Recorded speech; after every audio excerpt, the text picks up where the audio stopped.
Voilà, c'est parti. Donc, bonsoir à tous, bienvenue à tous. Après de longs mois d'absence, donc un retour de Radio Pléiade, c'est un peu un test, on va dire ça comme ça. On va voir si justement si le public est au rendez-vous. Bon, apparemment, c'est pas trop mal. Donc, nous sommes à peu près 60 participants pour démarrer. Donc, nous sommes le lundi 23 octobre 2023. Et notre dernière Radio Pléiade, en fait, était pour la méditation du 1er mai 2023 de cette année. Donc, je me suis permis de faire une grande pause. Alors, je vais donner quelques explications par rapport à cette pause. Et puis après, on parlera de sujets un petit peu plus intéressants qui concernent où est-ce que nous en sommes dans cette libération planétaire. Alors, attention, les informations qui sont manipulées dans cette émission sont très sensibles, nécessitent un grand niveau je dirais de tolérance, de compréhension, de discernement. On attend de vous du respect, bien sûr, parce que ces informations peuvent sembler complètement délirantes à l'immense majorité de la population. Malheureusement, j'avais l'habitude de le dire avant, et c'est encore vrai aujourd'hui. Donc voilà. Alors, donc j'ai fait une grande pause, donc un besoin effectivement de prendre un petit peu de recul et puis de mener une réflexion par rapport aux 64 émissions qui avaient été faites. Donc je vous rappelle qu'il existe un canal qui s'appelle Radio Pléiade Replay. Il y a pas mal d'inscrits d'ailleurs, ouais, 855, dans lequel vous pouvez retrouver donc toutes les émissions Radio Pléiade de la première à la 64e, pour ceux-là que ça intéresse, donc sur Telegram. Mais c'est aussi disponible sur la chaîne YouTube Hervé Gaïa. Donc voilà, donc en fait, je me suis posé quelques questions sur où était ma valeur, sachant que je ne sais pas si vous l'avez remarqué, mais la situation planétaire évoluant, la montée de conscience ayant lieu, en tout cas chez beaucoup de gens, en fait, notre valeur a tendance à se décaler dans le temps. Donc je m'explique. C'est-à-dire que quand on a, enfin je ne sais pas à partir de quel moment vous êtes rentré dans la spiritualité, dans la dissidence, dans la réinformation, je ne sais pas comment dire les choses, mais à un moment donné, il y avait assez peu de sources, voire très très peu de sources. Moi je me souviens de l'époque. Alors je vais pas prendre les questions tout de suite, mais on les prendra un petit peu plus tard, parce que je vois qu'Alexis a fait un lever de main. À l'époque, il y avait des sites comme on nous cache tout.com ou Stop Mensonge ou des sites comme ça, et l'offre n'était pas très pléthorique. Et puis petit à petit, chemin faisant, les gens s'éveillant, de plus en plus de personnes en fait se sont réveillées à leur mission de réinformation, de spiritualité, etc. Et les sites se sont multipliés, mais se sont multipliés de façon assez considérable. Et avec cette évolution dans le temps, il y a eu aussi beaucoup de spécialisation qui s'est faite. Et donc, forcément, hein, si au début on pouvait être généraliste pour dénoncer les mensonges, pour essayer de faire de la divulgation ou promouvoir des exercices de spiritualité, en fait, en réalité, avec la montée de conscience, c'était plus possible de tout embrasser et de traiter tous les sujets. Et les sujets se sont spécialisés. Donc en fait, aujourd'hui, enfin moi je considère que au point où nous en sommes en fait dans dans ce processus d'apocalypse au sens révélation, la divulgation est devenue une affaire de spécialistes. Pour vous donner un exemple très rapide, j'ai œuvré dans le monde de la divulgation par rapport à la problématique des vaccins pendant une dizaine d'années, mais il y a longtemps, à travers notamment des associations. Aujourd'hui, ma contribution dans ce domaine-là serait nulle et non avenue, parce que aujourd'hui, l'éveil est presque total dans le domaine de la vaccination, et il y a des hyper spécialistes qui interviennent dans ce domaine-là, comme le professeur Raoult, comme Alexandra Henrion-Caude, comme professeur Joyeux, etc. Bref, plein de gens qui sont immensément plus compétents que nous pour parler de ce domaine-là. Et cet exemple que je donne dans le domaine de la vaccination, il peut s'appliquer à d'autres domaines. Donc, la divulgation est clairement devenue une affaire de spécialistes. Donc, et effectivement, on peut se poser la question de où mettre ses efforts pour pouvoir continuer à favoriser cette montée de conscience et travailler pour la libération planétaire. Donc ce sont en fait les questions que je me suis posées. Et donc la conclusion à laquelle j'en suis arrivé, en fait, c'est que effectivement ma valeur ajoutée, elle est vraiment en tant qu'un observateur assez particulier du monde de la spiritualité. Je vais continuer à œuvrer dans la divulgation profonde, mais de façon beaucoup plus ciblée, et notamment à travers le site que vous connaissez peut-être, qui est Lève le voile, un site de vidéos, en fait, une collection de vidéos dans le domaine de la divulgation. Donc, je continue cette collection, mais je ne ferai plus véritablement d'articles de divulgation, puisque d'autres le font beaucoup mieux que moi. Je vais continuer également le site Révolution Vibratoire, qui finalement, enfin, est devenu un site où finalement je mets beaucoup en avant, bien sûr, les intels de Cobra, parfois des articles d'analyse personnelle, mais il y en a de moins en moins, parce que je considère que beaucoup de choses ont été dites. Il y aurait sans doute d'autres choses à dire, mais c'est surtout pour mobiliser sur l'action à travers la méditation, etc., que j'utilise encore ce site. Et donc, en ce qui concerne Radio Pléiade en particulier, donc, les choses ont changé. Donc déjà, les choses vont continuer à changer dans le sens où je me ferai plus discret. J'interviendrai moins souvent, pas de façon régulière comme j'avais l'habitude de le faire toutes les semaines. Alors pour différentes raisons. Déjà parce que vous devez vous imaginer que créer une émission chaque semaine demande pas mal de travail, en plus de tout le reste. Donc plutôt que d'être dans une espèce de recherche perpétuelle de sujets, ce qui met finalement une pression personnelle pour la prochaine émission, je préfère justement aller travailler sur des envies beaucoup plus ciblées, et en même temps continuer à travailler sur ma guérison personnelle, et sur des sujets sur lesquels j'ai un maximum de valeur à apporter à la communauté. Voilà. Donc je serai moins en recherche de sujets, mais par contre, je suis ouvert bien sûr à des opportunités d'émissions, comme ça a été le cas avec vous. Il y aura notamment je peux déjà en parler, donc une émission qui est prévue, donc si ça ne change pas, donc le 7 novembre. Alors ce sera un mardi, sur la matérialisation de la pensée, avec un invité que vous avez déjà entendu sur Radio Pléiade, qui s'appelle Jean-Luc. Et alors justement, ces Radio Pléiades vont vraisemblablement se décaler plus vers le mardi à cause de contraintes personnelles qui ont changé. Donc ça aussi, c'est autre chose qui change. Voilà. Je pense m'exprimer aussi de façon avec des formats un petit peu plus courts, parce que les radios Pléiades sont des formats assez longs. Pas tout le monde aujourd'hui n'est capable finalement de se concentrer ou d'écouter pendant 2 heures une émission. Alors après, on peut le faire effectivement en faisant sa vaisselle ou son ménage. Mais bon, en tout cas, ce qui est sûr, c'est que pour toucher plus de monde, les formats courts aujourd'hui sont plus privilégiés, d'où le succès des shorts, le succès de TikTok, etc. Bon, donc je pense m'intéresser à des formats un petit peu plus courts, mais sans abandonner pour autant les formats longs, qui restent quand même très intéressants, comme pour ce soir, hein, pour traiter des sujets de fond et aller plus en profondeur, voilà, sur certaines choses qu'ils méritent. Mais nous manquons de temps. Si nous souhaitons nous informer, faire le travail spirituel, travailler à notre guérison et en même temps faire des émissions, produire des émissions justement pour continuer à ce que le travail se fasse, tout ça prend beaucoup de temps. Et donc il faut essayer de trouver des pistes d'optimisation, ce que je recherche. Voilà. En tout cas, bienvenue je vois que nous sommes 87 pardon, participants ce soir. C'est super, c'est encourageant. C'est aussi un test, cette émission de ce soir, pour voir si les personnes reviennent et s'il y a un intérêt à continuer cette émission. Alors, je vous dévoile aussi que j'ai une nouvelle chaîne en cours de création pour faire un petit peu pour passer, je dirais, à une étape supérieure. Alors, c'est pas tout à fait finalisé, donc je vais pas en dévoiler le nom de la chaîne tout de suite, mais avec cette chaîne, je vais être un petit peu, enfin, je vais chercher justement à la vulgarisation, en m'ouvrant sur des populations qui sont moins ancrées dans la divulgation lourde ou dans la spiritualité profonde.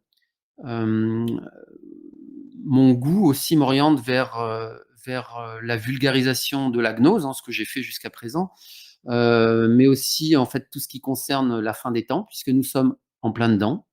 Je ne sais pas si vous l'avez tous remarqué, s'il y a des nouveaux sur cette émission de ce soir, mais nous sommes clairement dans la fin des temps. Qui dit fin des temps dit également eschatologie. Je dis bien eschatologie, pour ceux qui auraient les idées mal placées, ça peut faire penser à un autre mot à consonance très semblable. Bref, donc qui parle, c'est quoi l'eschatologie? Donc c'est l'étude de tout ce qui concerne justement la fin du monde, la fin des temps. Nous sommes en plein dedans et un intérêt très particulier et très marqué, et ça c'est aussi la marque de Cobra, c'est la convergence entre la science et le mysticisme. Nous sommes également en plein dedans, notamment avec tous les intels du contacté Cobra, mais pas que. Donc ça, c'est un point très important. La fin des temps constitue une convergence entre la science et le mysticisme. Donc, ce que je voulais vous dire également, et puis j'en terminerai après assez rapidement avec mon blabla pour passer au cœur du sujet, c'est que donc n'interprétez pas mon retour sur les ondes comme enfin, comment dire, en lien avec une possible date d'événement avec un grand E. Comme vous, j'aimerais que l'événement soit pour demain, mais je reprends quand même du service. Mais il peut être peut-être quand même pour demain. On ne sait pas. Je ne sais pas. Personne ne sait. Mais quoi qu'il en soit, il est important de rester mobilisé, et c'est aussi pour ça que j'ai décidé de reprendre du service, même si je me suis posé la question un moment de me taire.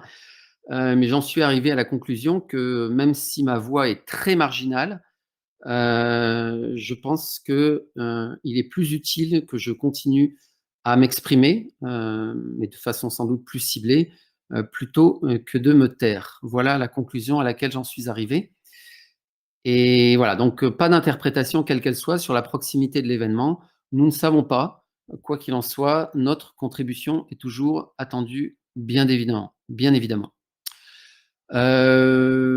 Encore quelques points rapides. Donc le site, j'avais un site également. Donc je vous ai parlé du site Révolution Vibratoire que vous connaissez sans doute tous, du site Lève le voile, donc une collection de vidéos de divulgation profonde, de spiritualité, sur laquelle aussi je poste les radios Pléiades, mais également un site qui est en dormance qui s'appelle Victoria Luminis, avec le même nom que le canal Telegram, que je vais réactiver justement pour cette communication sur des formats un petit peu plus courts. Voilà, et je vais terminer mon blabla préliminaire par quelques annonces. Donc, une première annonce importante, nous organisons un marathon spirituel dédié à la paix donc entre Israël et Gaza pour le vendredi 27 octobre. Alors, on démarrera à 21h15. Ça m'a été demandé par les participants de décaler d'un quart d'heure. Donc, on démarrera. Alors, c'est un semi-marathon en quelque sorte, c'est-à-dire que ce sera un marathon un petit peu plus court que d'habitude. Donc, on peut se permettre de démarrer à 21h15. Donc, pour toutes les personnes qui sont dans le groupe Marathon Spirituel 2023, vous le savez déjà. Pour les autres, vous ne le savez peut-être pas encore. Je vous donnerai un lien d'inscription sur le canal Victoria Luminis parce que ça fonctionne par inscription. Pourquoi? Parce que nous avons eu des gros problèmes avec YouTube qui nous coupait le live en cours d'émission, notamment enfin, pour des questions affichées de droit d'auteur par rapport aux musiques de relaxation qu'on utilisait. J'ai essayé de comprendre quelles étaient les musiques qui posaient problème et j'ai jamais réussi à comprendre. Donc, j'ai cherché une solution pour m'astreindre de ces contraintes et j'ai trouvé une solution qui consiste à utiliser le webinaire, la fonction webinaire de StreamYard. Donc, c'est pour ça que je vous demande en fait de vous inscrire. Alors, vous donnez un nom, un prénom, mais vous mettez le nom et prénom que vous voulez, peu m'importe. Par contre, vous devez mettre une adresse mail valide pour pouvoir recevoir la confirmation d'inscription, le lien de connexion et aussi recevoir les relances qui seront faites 24 heures avant et 1 heure avant le démarrage du marathon. Donc voilà, ça c'est le nouveau mode de fonctionnement. Donc un marathon pour la paix, donc ce vendredi 27 octobre rejoignez-nous. On a une 60aine d'inscrits pour le moment, mais j'aimerais qu'on soit au moins une centaine de personnes pour que notre action ait suffisamment d'impact. Autre annonce, nous avons donc un Radio Pléiade le 7 novembre dont j'ai parlé sur la matérialisation de la pensée. Et nous aurons un marathon spirituel, alors cette fois-ci un complet, le 11 novembre, le jour du 11 novembre. Alors une date qui n'est pas choisie par hasard, peut-être en lien avec le 11-11, le possible portail dont Cobra a fait l'allusion et dont beaucoup font allusion chaque année d'ailleurs. Mais aussi c'est connecté avec la conférence qui a lieu en Thaïlande. Donc voilà, donc les marathons spirituels restent un pilier de notre communication. Et nous sommes 99 personnes, c'est super. Donc les inscriptions ne sont pas encore lancées pour le marathon spirituel du 11 novembre, mais ce sera fait dès que le marathon spirituel pour la paix sera passé, donc après le 27 octobre.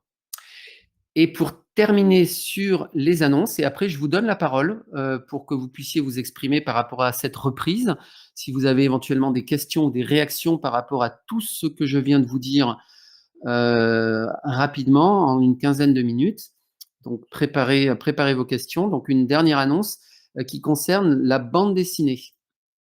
La bande dessinée, vous le savez, il y a une bande dessinée qui est sortie avec les intels donc, du Contacté Cobra, donc un volume 1 qui est sorti l'année dernière, une chronologie de la galaxie en l'occurrence, donc réalisée par 2 personnes que j'ai également accueillies sur Radio Pléiade déjà. Donc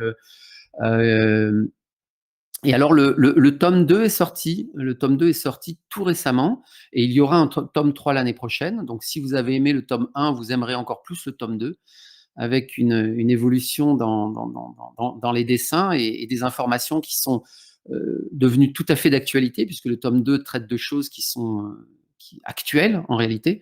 Et le tome 3 sera vraiment justement sur la fin de cette histoire et de cet apocalypse. Donc, et un grand merci à toutes les personnes qui ont participé à cette bande dessinée. Donc, je pense notamment donc au dessinateur, donc Pascal Antichamp, et le scénariste, donc Eric. Donc, vous pouvez commander la BD en envoyant un mail attendez, je vais vous le mettre. Je vais vous le remettre sur le canal Victoria Luminis. Donc, le mail, c'est bdchronologie de la galaxie @gmail.com. Donc, le tome est à 20 €, le tome 1 ou 2. Et si vous commandez, alors, si vous voulez le faire livrer, c'est 26,50 €.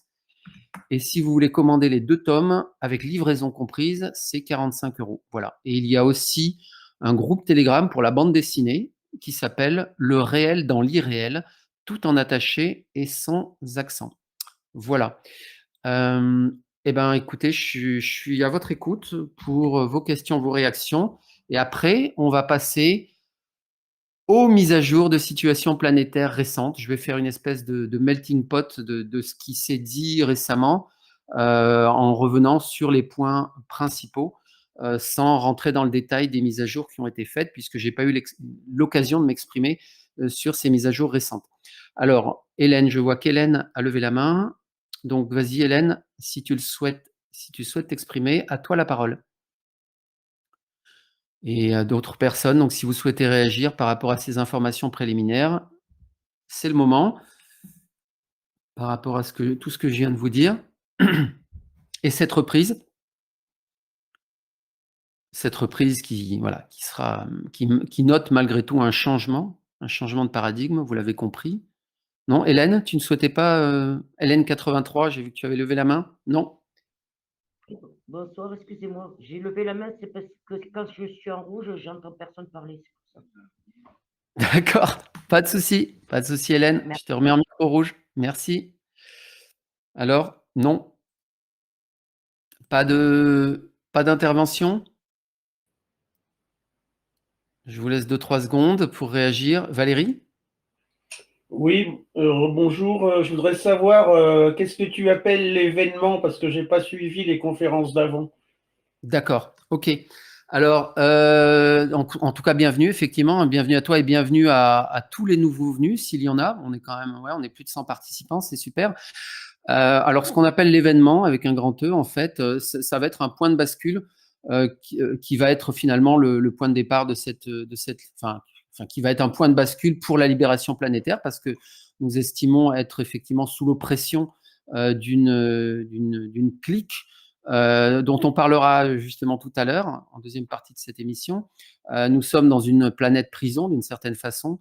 Nous sommes sujets finalement à la manipulation, au contrôle mental, etc., tout un tas de choses. Nous sommes dans une prison, nous sommes des esclaves dans une prison, même si peu de gens en ont conscience en réalité, parce que cette prison a un beau décor et c'est pas forcément évident de s'en rendre compte. Et l'événement, c'est un point de bascule qui va être la concomitance de plusieurs choses, qui va être la concomitance d'arrestations massives de cette clique qui nous bloque justement. Donc on va reparler de qui s'agit-il, mais ce sont des politiciens, ce sont des industriels, ce sont des intellectuels, ce sont des militaires qui bloquent l'évolution planétaire. Donc des arrestations massives, ça va être également une réinitialisation financière positive, rien à voir avec le reset de Klaus Schwab. Donc ça, ils ont essayé de parodier justement le plan positif qui se déroule en fait depuis des décennies en réalité. Et également une vague d'énergie, un flash solaire qui permettra une montée de conscience qui va permettre de supporter plus aisément la grande divulgation qui va pouvoir démarrer, une divulgation totale qui va pouvoir démarrer avec cet événement avec un grand E. Donc voilà de quoi il est question. Donc tout un programme et un point de bascule particulièrement important. Est-ce que quelqu'un d'autre souhaitait intervenir, poser une question avant de passer à la suite? Non? Je regarde vite fait le chat. Ok, très bien. Merci pour la confirmation du son qui est clair. Alors, ouais, Pierre-Emmanuel. Vas-y, Pierre-Emmanuel. Attends. J'essaye de passer en micro gris, mais des fois, ça revient en bleu. Vas-y, Pierre-Emmanuel. Vous m'entendez là? Ouais, ça a l'air Oui, d'être. je t'entends très bien. Alors, c'était pour demander deux choses. Alors, par rapport au, parce que tu viens de dire des personnes qui allaient être enlevées, etc. En fait, déjà un an ou un an et demi, j'avais une connaissance versée dans le sujet au Québec qui m'avait dit que c'était déjà commencé, que des personnes, des dirigeants d'entreprise, etc., avaient déjà commencé à être remplacés par d'autres. Alors, je trouve que c'est genre même apparence, etc., mais l'intérieur est, est plus lumineux, quoi. Donc il y avait ce point-là. Je sais pas si ça correspond à.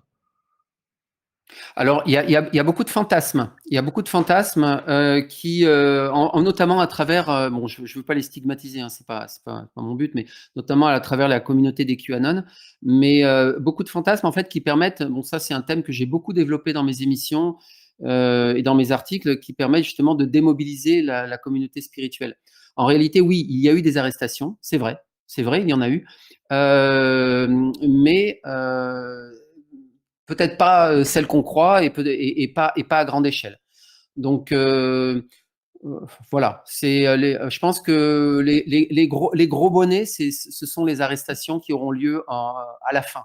Hein. Et d'ailleurs, on va reparler de ce point-là ce soir. Justement, on s'étonne de voir apparaître le mouvement résistance dans les sous-sols des châteaux des noblesses noires, et ils ne montent pas les escaliers pour aller les arrêter, ils se contentent de libérer les enfants, très bien. Enfin voilà, donc il y a des choses qui peuvent poser question, des problèmes de compréhension, mais les gros bonnets et les arrestations massives n'ont pas eu lieu, mais il y a eu des arrestations. Mais voilà, après, qu'on remplace les gens par. Je sais qu'il y a des fantasmes qui mettent en avant le fait qu'on remplace des gens par des clones, et qu'en réalité, tout ce qu'on vit là, c'est juste. Enfin, qu'on a déjà gagné, que la lumière, que la. Comment dire, l'Alliance a pris le contrôle de tout. Ça c'est de la fantasmagorie. C'est faux. Et les objectifs insidieux qui sont derrière cette désinformation, c'est la démobilisation de la communauté spirituelle. Voilà. Donc, je ne démords pas de ce discours, mais quoi qu'il en soit, il y a des arrestations qui ont eu lieu, oui, bien sûr. Bien sûr. Alors, il y avait Totem Énergie aussi qui souhaitait poser une question. Alors, sinon, il y a Isa, donc Totem Énergie, je te laisse prendre la parole. Oui, tu m'entends? Ouais, très bien. Oui, salut Hervé, salut tout le monde. Non, c'était juste pour te remercier de ta reprise. Voilà, et te souhaiter bon courage pour la suite parce que c'est génial que tu reprennes. Ok, eh ben, écoute, merci beaucoup pour tes encouragements, ça fait plaisir, ça fait chaud au cœur. Eh Super. bien, c'est avec plaisir. Et en tout cas, belle émission et puis belle future émission aussi. Merci beaucoup. Ah, merci à toi. Ouais. Alors, Isa, peut-être aussi une intervention rapidement. Bonsoir Hervé, contente de te revoir, enfin t'entendre. Ça fait plaisir parce que moi je suis allée sur Twitter, c'est que des mauvaises nouvelles où il n'y a pas trop de groupes spirituels et en plus on n'a pas forcément les bonnes infos. Et justement là tu parlais de l'alliance et tout, il y a beaucoup de ces infos donc bah justement je serais contente d'entendre un peu plus sur ça et que ben, ce qu'on nous dit c'est complètement faux quoi. Merci. Ok, ben on va en discuter. Je dis pas que c'est complètement faux, mais voilà. Mais il y a beaucoup de désinformation. Ouais, tout à fait. Ok, super. Bah écoute, bon ben, voilà. Bon bah bienvenue. Ben, on va enchaîner à ce moment-là. Je vous propose d'enchaîner. Donc on va revenir sur les récentes mises à jour. Ah pardon, Pierre-Emmanuel, oui, tu souhaitais réintervenir. Vas-y, avant de basculer sur la suite. Pierre-Emmanuel? Non, je ne t'entends pas. Bon, ok, bon, bah tant pis, je continue. Je continue. Alors, donc, les mises à jour. Donc, je vais remonter, pas trop dans le temps, je vais remonter au 16 septembre pour commencer.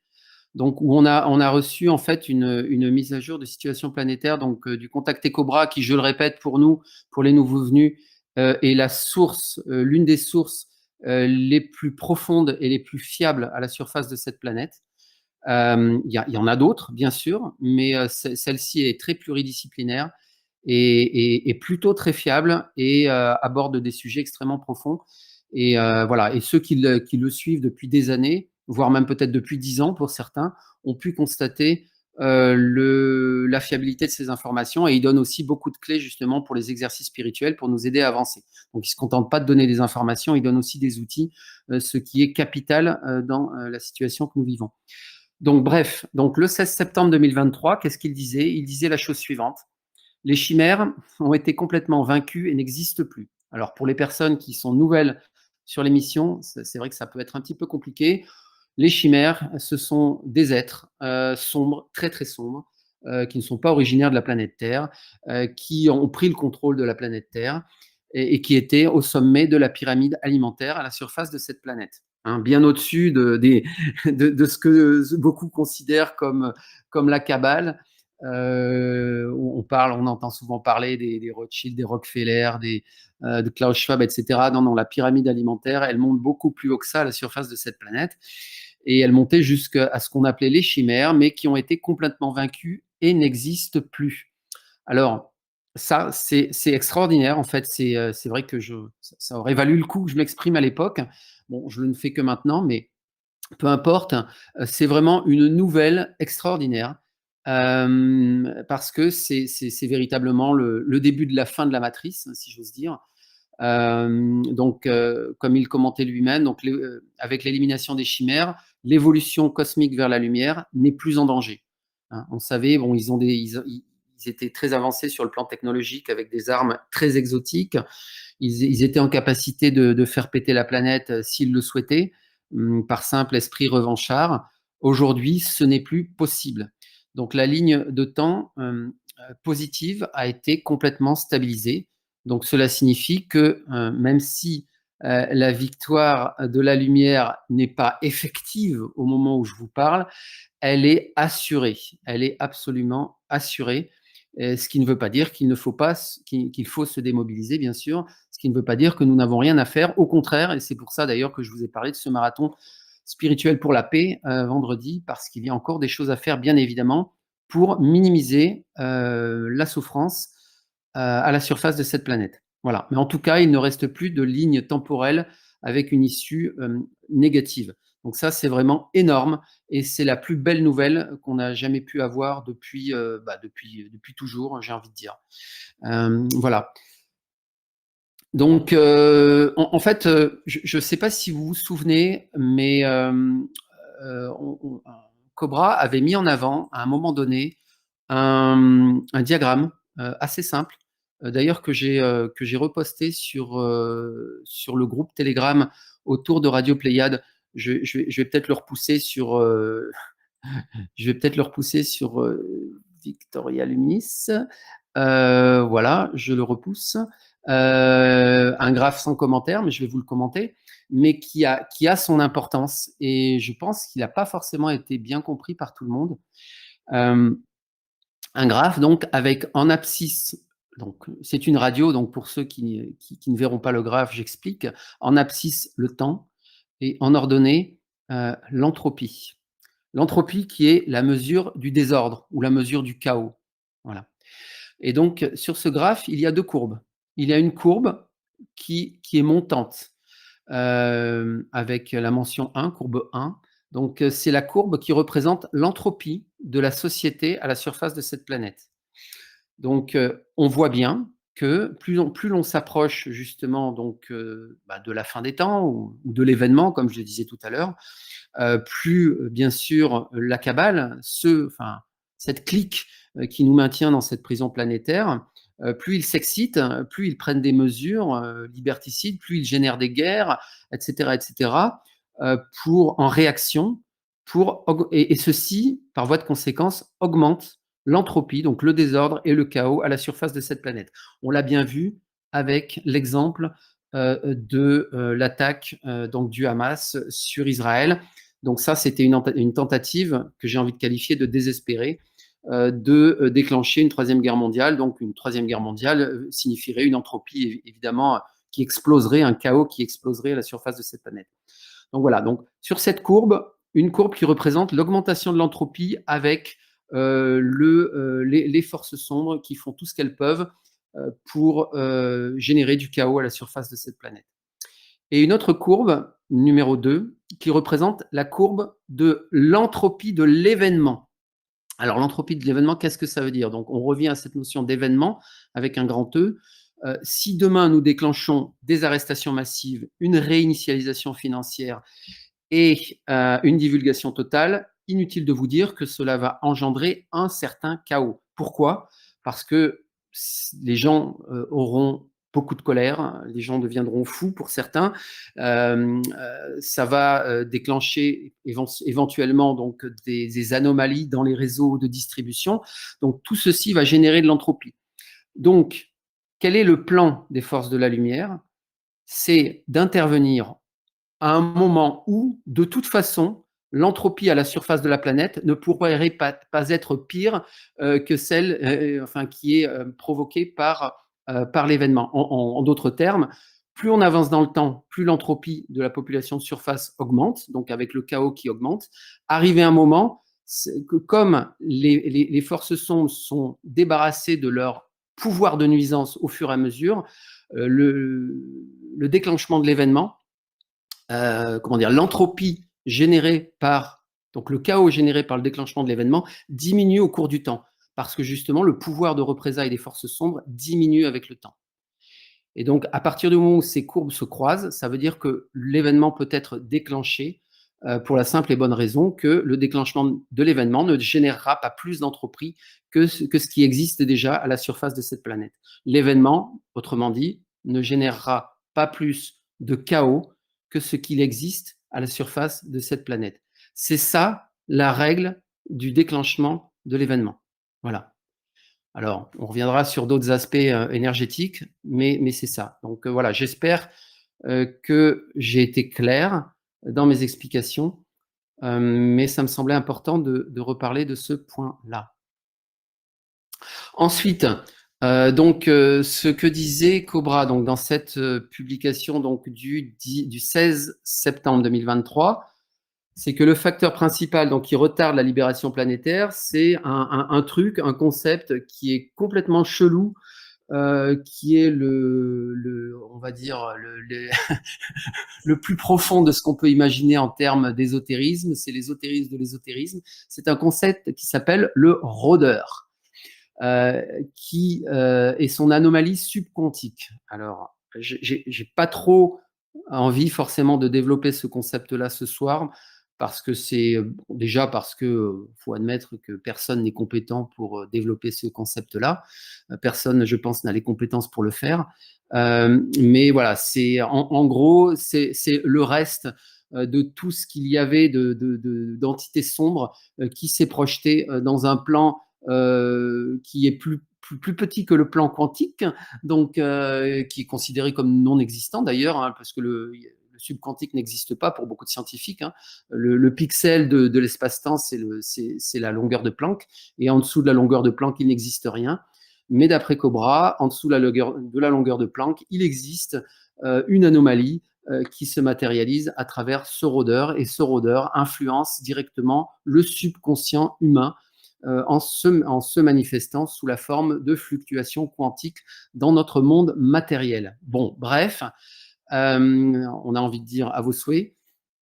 C'est quelque chose d'assez complexe à expliquer, mais en tout cas, ça semble être un élément qui freine aujourd'hui la libération planétaire. Donc, on a le droit d'être las. On a tout à fait le droit d'être las pour ceux qui suivent tout ça depuis des années, qui suivent les appels à méditation mondiale depuis des années. Mais on a aussi le pouvoir de continuer et de voir les progrès qui ont été réalisés. Et ces progrès de la lumière sont incontestables pour les observateurs attentifs que nous sommes. Voilà, donc voilà pour le rôdeur. Je n'ai pas l'intention d'en parler plus ce soir. La noblesse noire donc, est maintenant, donc, avec la disparition de ces chimères, et malgré l'existence de ce rôdeur, mais qui est sur un plan immatériel, on va dire ça comme ça, aujourd'hui, ce qui constitue le sommet de la chaîne alimentaire, donc qui nous maintient dans cette prison, à la surface de cette planète, aujourd'hui, c'est la noblesse noire, qui a été mandatée par le groupe Chimère, donc il y a 26 000 ans, pour gérer et contrôler la population de surface.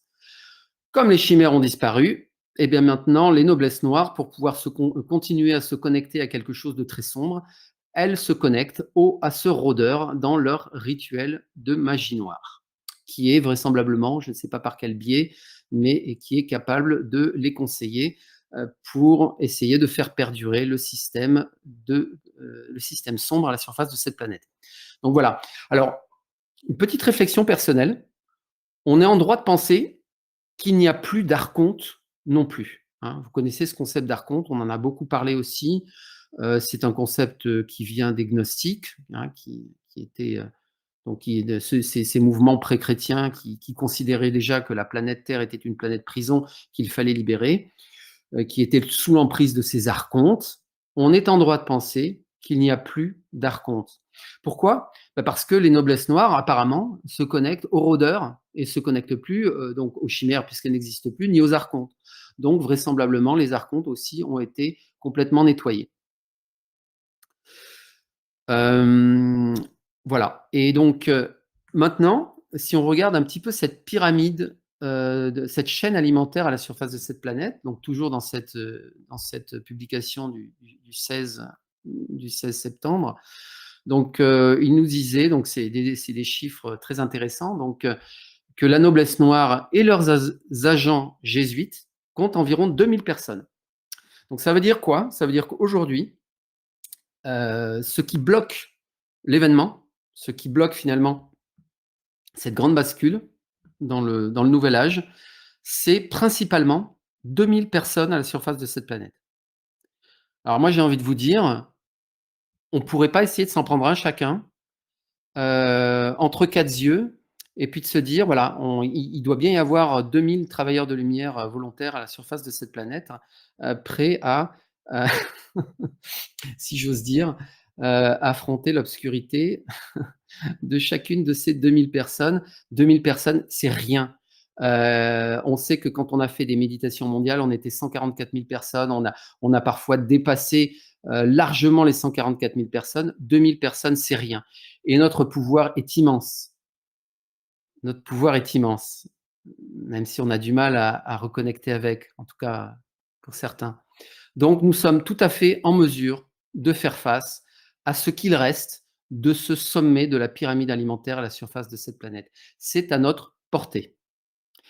En dessous de ces 2000 personnes, il existerait, d'après Cobra, environ 50 000 draconiens dans des corps humanoïdes. Donc, accrochez-vous encore une fois, ceux qui sont nouveaux sur ces émissions, et surtout faites preuve de respect et de compréhension.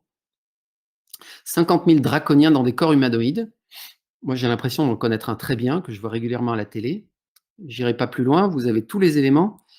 Donc, qui ont infiltré le système de surface depuis 1996 en tant que politiciens, hommes d'affaires, avocats, médecins, des hommes qui sont, vous savez, qui sont brillants sur le plan intellectuel, en tout cas pour nous, humains, des draconiens débridés qui travaillent au service de cette prison planétaire. Et sous ces 50 000 draconiens, donc, nous aurions 400 000 membres du réseau des dits Illuminati, qui sont là de leur plein gré, et environ 2 millions de membres qui ont été forcés d'y rentrer, notamment qui ont pu faire l'objet de contrôle mental, de programmes type MKUltra, justement, pour les obliger à travailler pour l'ombre. Alors là, c'est vrai qu'on est sur un réseau un petit peu plus conséquent, mais encore une fois, quand je regarde en arrière et que je constate comment dire, le nombre de personnes qui ont participé aux méditations mondiales, nous sommes encore une fois plus nombreux qu'eux. Nous représentons plus que 400 000 personnes. Les personnes éveillées à la surface de cette planète, il y en a de plus en plus. Des personnes en capacité de faire des méditations, il y en a des millions à la surface de cette planète. Donc encore une fois, nous sommes plus puissants qu'eux. Et Cobra continue à égrener les chiffres avec 100 millions de psychopathes. Alors là, on les a vus s'exprimer à pleine voix avec la crise du Covid. Donc, qui peuvent être très dangereux dans certaines circonstances, comme ces médecins et ces infirmières Covidées. Bon, je ne rentrerai pas dans le détail des références qu'il a données. Des personnes qui deviennent des psychopathes pour nous forcer à nous faire injecter, par exemple. Et ensuite, il y a 400 millions de sociopathes, des personnes qui sont incapables de ressentir de l'empathie et donc qui ne sont pas véritablement en capacité de nous aider à assurer cette transition planétaire. Et derrière tout ça, il y a 3 milliards de moutons qui n'ont pas d'esprit critique et se contentent de suivre les tendances de la société. 3 milliards de moutons qui regardent sans doute la télé et écoutent la radio. Et enfin, et ça c'est le plus étonnant de tous les chiffres, en tout cas en ce qui me concerne, le plus étonnant de tous les chiffres, 4 milliards de personnes qui ont la capacité de penser clairement, c'est vous, c'est moi, au moins dans une certaine mesure, et qui représentent l'espoir de l'humanité. 4 milliards de personnes. Alors, entendons-nous bien, hein, on n'est pas en train de dire il y a... on n'est pas en train de diviser l'humanité en deux, et de dire qu'il y a des surhommes et des sous-hommes. Et d'ailleurs, je me permets de refaire une petite pique à ce concept pseudo-spirituel de portail organique qui a beaucoup pollué les milieux de la spiritualité pendant des années. Il n'est pas question de portail organique qui constituerait la moitié de l'humanité. Il y a juste des moutons, des personnes qui n'ont pas suffisamment d'esprit critique, qui ont une âme qui n'est pas assez évoluée pour pouvoir développer un esprit critique avec toutes les contraintes qui leur ont été données dans cette matrice. Et il y a 4 milliards de personnes qui sont en capacité de se libérer de ces contraintes, étant donné la maturité de leur âme. Voilà ce que l'on peut dire. Et alors, une dernière mention par rapport à cette mise à jour du 16 septembre, avant de passer à la suite. C'est concernant le fait que les forces de la lumière, c'est vous, c'est moi, mais pas que, il y a aussi beaucoup de personnes qui agissent en coulisses, vous le savez, libèrent des informations progressivement, car si trop d'informations sont libérées en même temps, cela déclenche un processus de purification trop important de l'anomalie. Et c'est la raison principale pour laquelle les informations sont libérées progressivement. Alors ça, c'est super intéressant parce que, je ne sais pas si vous vous souvenez, encore une fois, une petite pique, et ça, c'est mon regard justement d'analyste de cette communauté spirituelle. Souvenez-vous, on en a peut-être tous fait partie à un moment ou à un autre d'ailleurs, de toutes ces personnes dans la spiritualité qui ne voulaient pas s'ouvrir à la divulgation, qui ne voulaient pas voir l'ombre. Et là, on découvre, ou on fait mine de découvrir, que libérer de l'information, faire de la divulgation, s'ouvrir à la divulgation, permet de purifier l'anomalie. Autrement dit, le monde de la spiritualité qui a voulu garder des œillères, qui nous disait à tour de bras, non, il ne faut pas regarder l'ombre, il ne faut regarder que la lumière, était dans le New Age et d'une certaine façon ne nous ont pas aidés à avancer.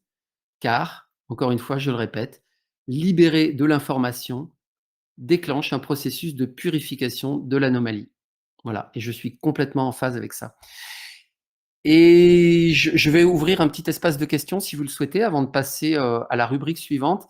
Et juste pour terminer, donc sur cette publication, il y avait une vidéo qui présentait les chambres à tachyons, qui ont été aussi beaucoup décriées dans le monde de la spiritualité, les chambres à tachyons. Donc Gwen de la chambre à tachyons du Jardin des Pléiades a fait une superbe vidéo avec des témoignages authentiques, vraiment, enfin très poignants, très touchants. Je ne sais pas si vous l'avez écouté cette vidéo. Mais si vous ne l'avez pas fait, je vous invite à aller la découvrir. Je l'ai repostée moi-même sur la chaîne YouTube Hervé Gaïa, mais vous pouvez la trouver sur la chaîne YouTube du Jardin des Pléiades ou sur toutes les mises à jour de Situation planétaire du 16 septembre 2023.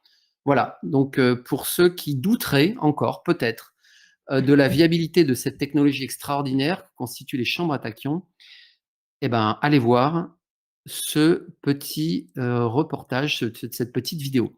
Et j'ouvre un espace d'échange et de voilà, j'ouvre un espace d'échange et de questions si vous le souhaitez, avant de passer à la rubrique suivante.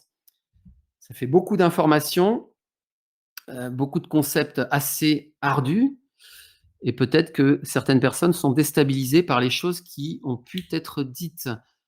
Alors, je suis à votre écoute. Est-ce que vous avez des questions? Je ne vois rien dans le chat a priori. Nous sommes 120 participants, c'est très encourageant. Merci. Merci à vous. Alors, une question, une réaction? J'attends une main levée, éventuellement. Je vous laisse encore quelques secondes pour réagir. OK. Alors, j'ai une personne qui apparaît comme la lettre G. G, je vous écoute. Merci donc de parler avec respect et discernement. Oui. Merci Hervé d'être venu. Hein. Vous nous avez manqué. Et moi, Merci. j'en fais ma 4e séance de chambre à tachyon et c'est extraordinaire. Le ressenti, et moi qui n'arrêtais pas de tomber, ça fait donc depuis le début des séances, je ne suis pas tombée une seule fois et c'est assez fantastique. Et les sensations sont différentes à chaque fois. Absolument. Tout à fait. Et je pense que pour des personnes qui, enfin, je vais pas citer de nom, mais je connais des personnes qui travaillent dans la spiritualité depuis des années et des années, et elles découvrent avec choc finalement un outil qui peut les booster bien plus loin que ce qu'elles auraient pu imaginer voilà, et que tout le travail qu'elles ont pu faire auparavant. Donc c'est vraiment un outil super puissant. Et je dis ça pas que pour faire plaisir aux gardiens de chambre à tachyon qui nous écoutent ce soir. Je dis ça parce que tout simplement c'est vrai, et aussi parce qu'il y a eu une terrible désinformation qui a été faite sur les chambres à tachyon dans le monde de la spiritualité, malheureusement. Voilà. En tout cas, merci beaucoup pour ton témoignage. Je peux donner un témoignage par rapport aux chambres à tachyon? Oui, absolument. Oui, vas-y, Pierina. Alors, dans le courant du mois de août, début août, j'ai eu une attaque énergétique très violente. Je ne pouvais plus parler. Je parlais comme quelqu'un qui avait eu un AVC. D'ailleurs, mon médecin m'a été en panique. Il m'a demandé d'aller d'urgence à l'hôpital pour faire toutes sortes d'examens, pour voir si j'avais pas quelque chose au cerveau. Les médecins, il y en a beaucoup qui sont venus me voir et ils étaient surpris, ils trouvaient rien. Moi, j'étais assez sereine. Je savais que c'était une attaque et que ça n'avait rien à voir avec un AVC. D'ailleurs, il y avait Sandrine qui était là, qui m'a beaucoup soutenue aussi, et Spicine aussi, pendant cette période. Et puis, il y a un gardien de chambre à tachyon. Je ne sais pas si je peux le nommer. C'est comme tu veux. Je ne sais pas si... Bah, après tout, ça peut lui faire de la publicité, je ne sais pas. À toi de voir. C'est Dédé de la chambre à tachyon, ou Eric, ça dépend comment on l'appelle.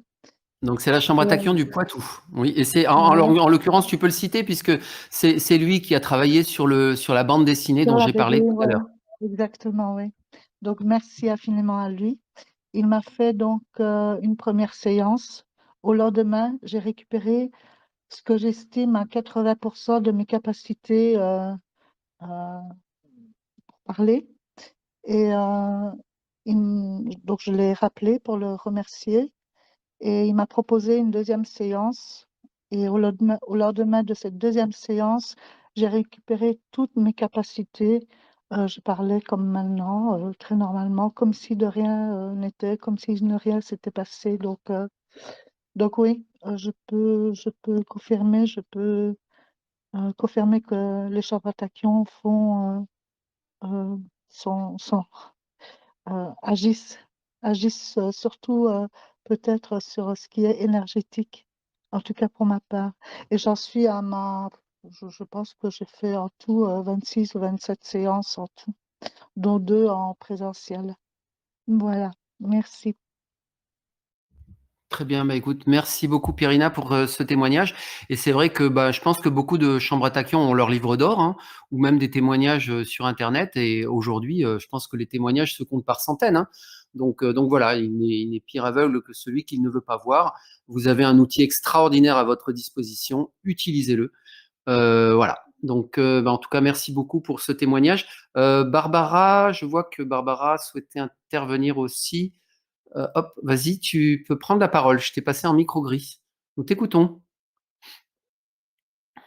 Barbara, est-ce que tu es avec nous? Bonsoir. Bonsoir. J'ai une question. Comment est-ce qu'on peut savoir qu'est-ce que les satanistes font quand ils font les rituels? C'est- Bon, alors je suis désolé, Barbara, je vais être un peu expéditif. Je ne suis pas un sataniste et je ne sais pas ce qu'ils font. Après, Oui, ceci étant, mais tu je as pense. dit, oui, je sais que tu n'es pas une sataniste, mais pour savoir à qui ils se connectent, ou je ne sais pas, pour faire les rituels, et comment on peut savoir ça? Est-ce qu'il y a quelqu'un qui peut le voir au niveau psychic? I don't know how to say that. On le Alors, voit. Comment est-ce qu'on peut savoir comment ils font leur rituel? C'est tu as décrit avant, parce que c'était dans le blog, je pense aussi. d'accord. Alors, bah, en fait, bah, là, je viens de le citer, hein, c'est-à-dire que bon, les satanistes, on sait malgré tout, hein, on sait un petit peu comment ils opèrent, hein, et notamment, en fait, ils opèrent par la culture de la souffrance, et notamment sur bah, les êtres les plus innocents, hein. Et c'est pour ça qu'on va reparler d'ailleurs de la libération des enfants dans les souterrains. Les satanistes opèrent dans le secret par des sacrifices, notamment des sacrifices de sang, on le sait. Là, en fait, ce dont il était fait mention par Cobra, c'est que les satanistes travaillent par connexion à l'ombre, travaillent par connexion à des Oui, forces sombres. c'est ça. Voilà. C'est ça mon Et côté. donc, lorsque les plans énergétiques sont nettoyés progressivement, ceux qui voyagent dans l'astral, je pense, doivent s'en rendre compte.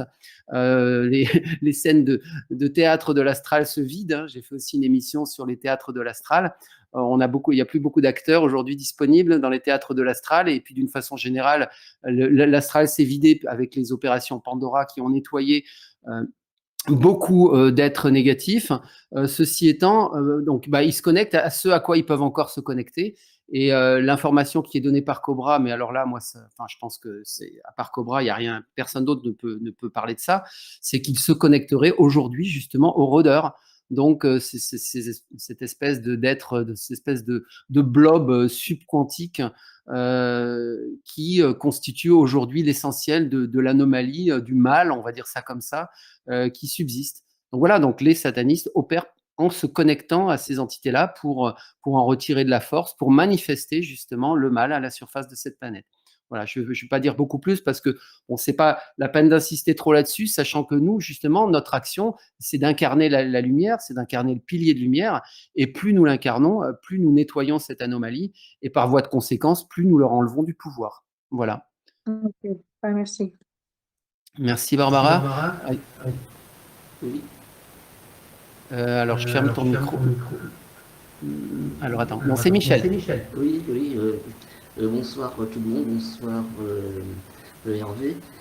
Donc c'est à propos du graphe de Cobra avec les deux courbes.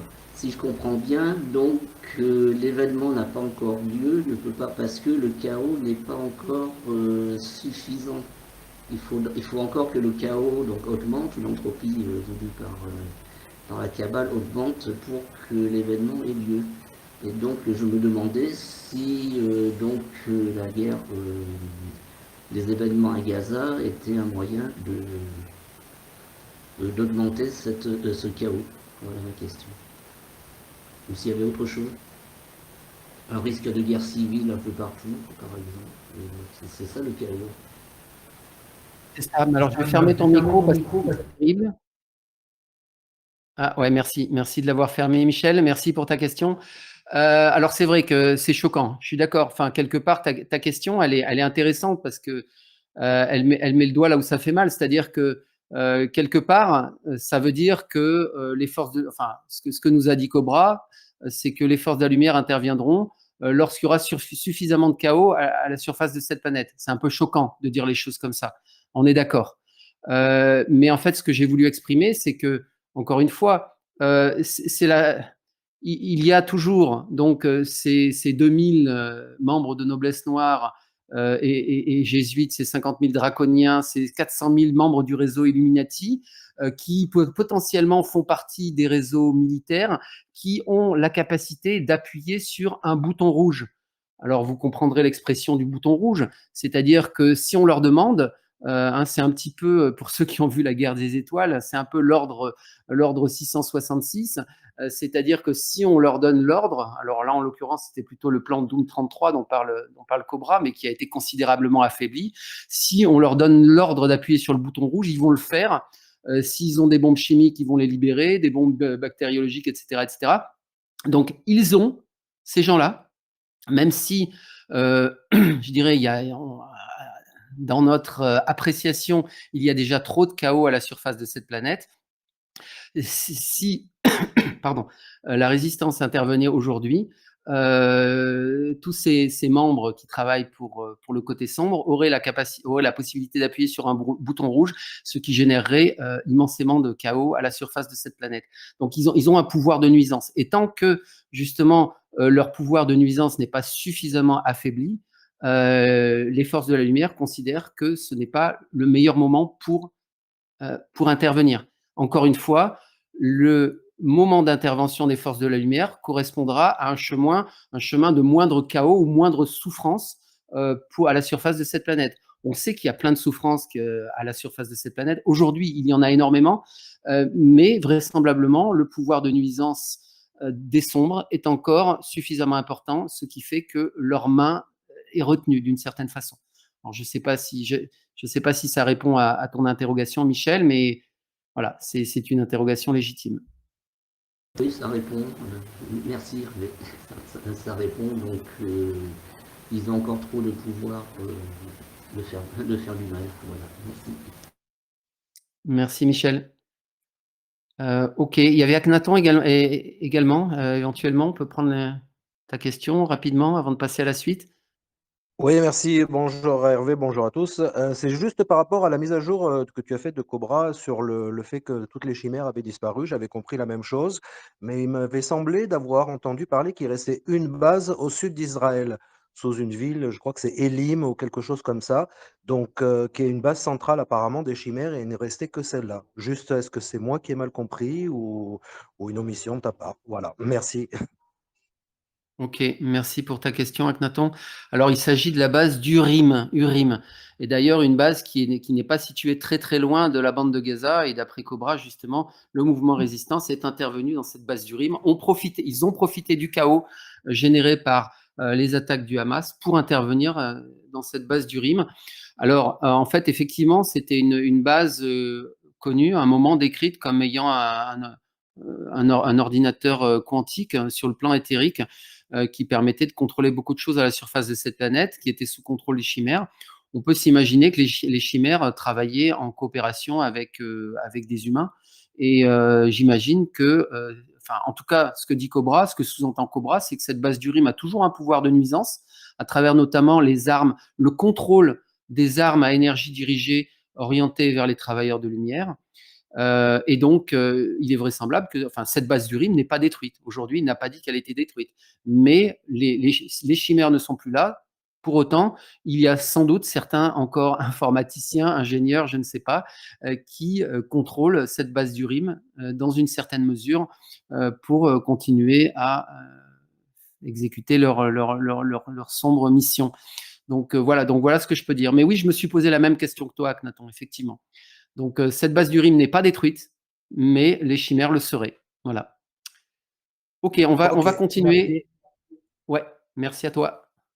On va continuer. Donc, donc il y a eu un message donc le 8 octobre 2023, Cobra nous appelait à la méditation.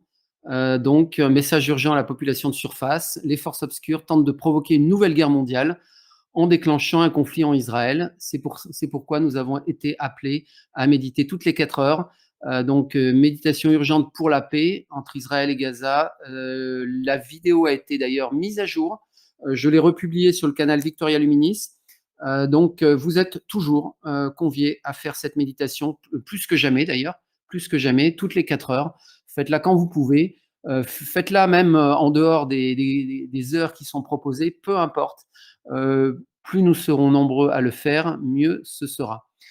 Donc, il fait cet appel, bien sûr. Pourquoi? Parce que le 7 octobre, à l'aube, en plein Shabbat, retenez ce point, c'est important, je vais y revenir par la suite. En plein Shabbat, donc le samedi 7 octobre, et au dernier jour des fêtes juives de Sukkot, donc un déluge de roquettes s'abat sur Israël depuis la bande de Gaza, donc des centaines de combattants du Hamas s'infiltrent en Israël, etc. Ils arrivent par la mer, la terre, par les airs. Bon, on va pas, et ils sèment la terreur donc en Israël. Donc, avec toutes les horreurs qui ont pu être commises, je pense que vous êtes tous au courant de ça. Donc voilà, donc une tentative manifeste de générer beaucoup plus bien sûr, de chaos, de souffrance et de notre perspective de générer une 3e guerre mondiale avec la mobilisation de tout le monde arabe, d'une partie, du monde arabe qui pourrait prendre le parti de Gaza et du monde occidental qui pourrait prendre le parti d'Israël. Mais bien sûr, nos méditations pour la paix vont permettre de stopper cette volonté occulte de propager ce conflit, en fait, et donc de déclencher une 3e guerre mondiale. Nos méditations vont permettre de le bloquer, aussi étrange que cela puisse paraître. Encore une fois, notre pouvoir est immense. Donc voilà, donc un appel à la méditation le 8 octobre et une mise à jour a été faite 2 jours après, donc on voit que les choses se densifient. Ça a été dit d'ailleurs par Cobra, hein, ça avait été annoncé plusieurs mois auparavant, que les choses deviendraient alors plus intéressante entre guillemets, hein, ça peut sembler un petit peu cynique, mais en tout cas que des développements importants se passeraient à la surface de cette planète au mois d'octobre, et c'est ce qui est effectivement en train de se passer, et c'est pour ça qu'il s'est exprimé plus fréquemment dans son blog. Donc maintenant, je vous parle de la situation planétaire du 10 octobre, donc 2 jours après son appel à la méditation mondiale. Donc mise à jour de situation planétaire au 10 octobre 2023. Donc comme il a été dit quelques mois auparavant, les choses s'accélèrent très rapidement depuis la fin du mois de septembre. Donc il parle beaucoup du rôdeur, on ne va pas revenir là-dessus. Voilà, plus ésotérique que ça, tumeur. On pourrait presque en faire une émission à part entière, mais bon, c'est un peu prétentieux de s'imaginer qu'on va expliquer ce que c'est que le rôdeur. Bref. Donc, il parle beaucoup du rôdeur et de cette anomalie subquantique. Et après, il parle justement d'une porte, donc un portail énergétique. Hein, vous savez, c'est un saut quantique énergétique, une porte plus puissante qui va s'ouvrir. Il parlait notamment de la porte du 11-11, en fait, qui a été un enchaînement de paliers énergétiques qui se sont succédés entre 1992 et 2012, je crois. Ouais, sur 20 ans, c'est ça. Donc, il y a eu un travail qui a été fait en lien avec le portail 11-11. Alors, c'est pas toujours lié à la date du 11 novembre. Ça a été lié à certaines dates du 11 novembre, mais pas toujours. Et donc là, on parle d'autre chose. On parle de l'étape d'après. Donc, une porte encore plus puissante qui va s'ouvrir, une porte énergétique qui conduira à l'élimination définitive des ténèbres de l'univers, excusez du peu, ainsi qu'à la libération finale de cette planète. Et il aime bien de temps en temps un petit peu de mystère, mais il aime bien aussi parler à notre imaginaire et à notre subconscient. Et donc, il nous a donné un lien où il nous dit que donc, toutes les informations concernant cette porte, ce portail, doivent être cachées, à l'exception de cet indice, donc un lien qui porte sur finalement une modélisation des futurs possibles. Donc Cobra, de temps en temps, nous soumet des énigmes. Alors, je ne vais pas trop approfondir ce lien, mais il y a quelque chose qui m'a intéressé dans ce lien. Dans justement, bon, donc le cône du futur est orienté par le cône des événements du passé. On peut modéliser effectivement imaginer l'instant présent comme étant un point, et le passé, c'est un cône d'événements qui ont généré l'instant présent, et le futur, c'est un cône d'événements possibles qui sont générés par tous les événements du cône du passé et du moment présent. Ça, c'est important.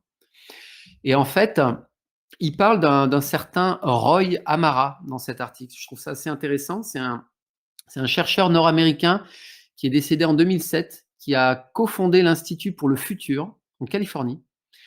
Et il est connu pour avoir laissé son nom à une loi selon laquelle nous avons tendance à surestimer l'incidence notamment d'une nouvelle technologie à court terme et à la sous-estimer à long terme.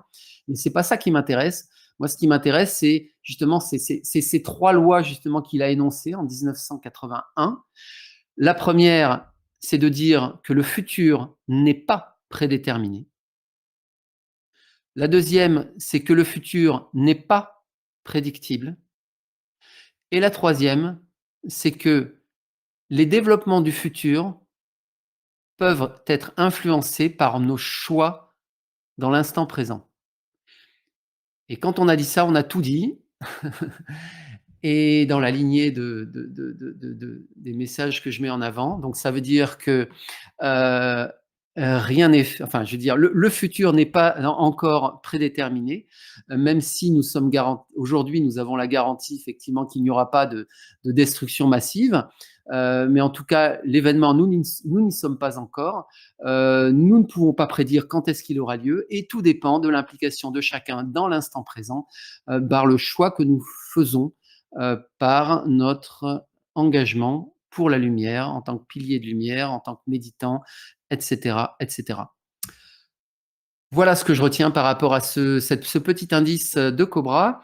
Donc sinon, donc la première étape... ah oui, alors ça c'est aussi intéressant. Et donc il nous dit que la première étape de ce processus d'intervention à la surface donc, a été l'évincement de tous les individus des forces de la lumière qui avaient trop de traumatisme de guerre ou de peur pour contribuer de manière significative au processus de libération. Alors ça, c'est super intéressant.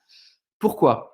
Parce que déjà, ça veut dire que le mouvement résistance, maintenant, ça y est, c'est maintenant que ça se passe, il a commencé à intervenir à la surface de cette planète.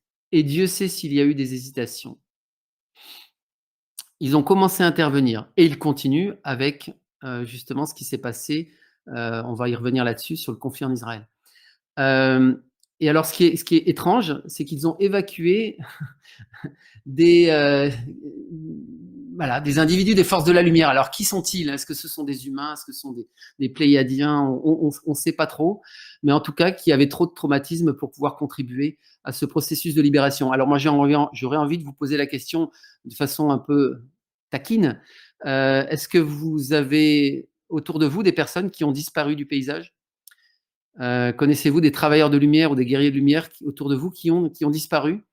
J'en doute, mais peut-être. En tout cas, si vous en connaissez, ce serait intéressant de savoir. Mais en tout cas, ça veut dire aussi que vous, si vous êtes toujours là, c'est que vous êtes bon pour le service. Voilà, vous êtes bon pour le service. Vous êtes bon pour ce qui nous attend, pour ce qu'il reste à faire, pour nous amener à cette libération totale et pour la suite de l'événement qui ne manquera pas d'intérêt pour chacun d'entre nous. Chacun d'entre nous pouvons constituer un guide dans sa communauté locale. Le temps des discussions interminables au sein des conseils galactiques est révolu. Tous ces êtres blessés et craintifs ont été emmenés à l'extérieur du système solaire où ils recevront la guérison dont ils ont tant besoin. Je pense que nous aussi, on en a besoin, mais nous, ça viendra plus tard, parce qu'on est encore bon pour le service. Où ils pourront plus tard rejoindre à nouveau les forces de libération, s'ils en sont capables et s'ils le souhaitent. Et alors là, il nous sort 2 chiffres, mais absolument hallucinants, ça c'est du Cobra pur sucre, en nous disant que 80% des membres des races stellaires ont été emmenés hors du système solaire. 80%. Ils se sont tous barrés. Alors, on a l'impression que c'est imminent. Hein. C'est vrai, quand on entend ça, on se dit que... Alors, et on se demande pourquoi ils se sont barrés comme ça. Et qu'environ 40% de la résistance, 40%, presque la moitié du mouvement résistance dont on parle depuis des années, ont été aussi amenés hors du système solaire. Mais les êtres restants ont beaucoup moins de peur et sont prêts à passer à l'action. Vous vous rendez compte? Vous vous rendez compte? On porte au pinacle le mouvement résistance, on porte au pinacle les forces de la lumière, mais en réalité, vous êtes toujours là. Vous n'avez pas été évacué et vous allez vivre l'indicible, l'ineffable avec l'événement et vous allez participer à cette libération et ça, c'est vraiment extraordinaire. Voilà. Saint-Germain donc aurait reçu l'ordre donc aurait reçu le commandement de toutes les opérations souterraines et de surface, donc y compris donc le commandement donc des forces de la résistance, des forces et des forces on va dire des galactiques positifs à son service. Donc pour les opérations à la surface de cette planète, donc il parle de forces de flotte pléiadienne, syrienne, andromédienne, arcturienne. Encore une fois, hein, pour ceux qui nous écoutent pour la première fois, j'imagine que vous vous imaginiez que nous avons beaucoup fumé avant de faire cette émission, que j'ai beaucoup fumé et que ceux qui s'intéressent à tout ça sont très très perchés. Pour autant, nous on continue à y croire et on continue à avancer, peu importe. Et Ashtar a reçu le commandement de toutes les opérations dans le proche espace et dans l'espace. Alors on peut se poser la question, que peut-il encore se passer dans l'espace? Un possible affrontement possible entre les programmes spatiaux secrets non alignés et les forces de la lumière? Peut-être, peut-être. À voir. Et je ne rentrerai pas dans le détail de ce que sont les programmes spatiaux secrets. On a fait aussi des émissions là-dessus. Et donc... Saint-Germain a donné l'ordre aux forces de la lumière de commencer immédiatement à agir. Le 5 octobre, donc juste avant l'intervention du Hamas, hein, c'est pas un hasard de date, la résistance a nettoyé la grande majorité des lieux d'abus d'enfants dans les caves des châteaux de la noblesse noire, sauvant ainsi de nombreux enfants.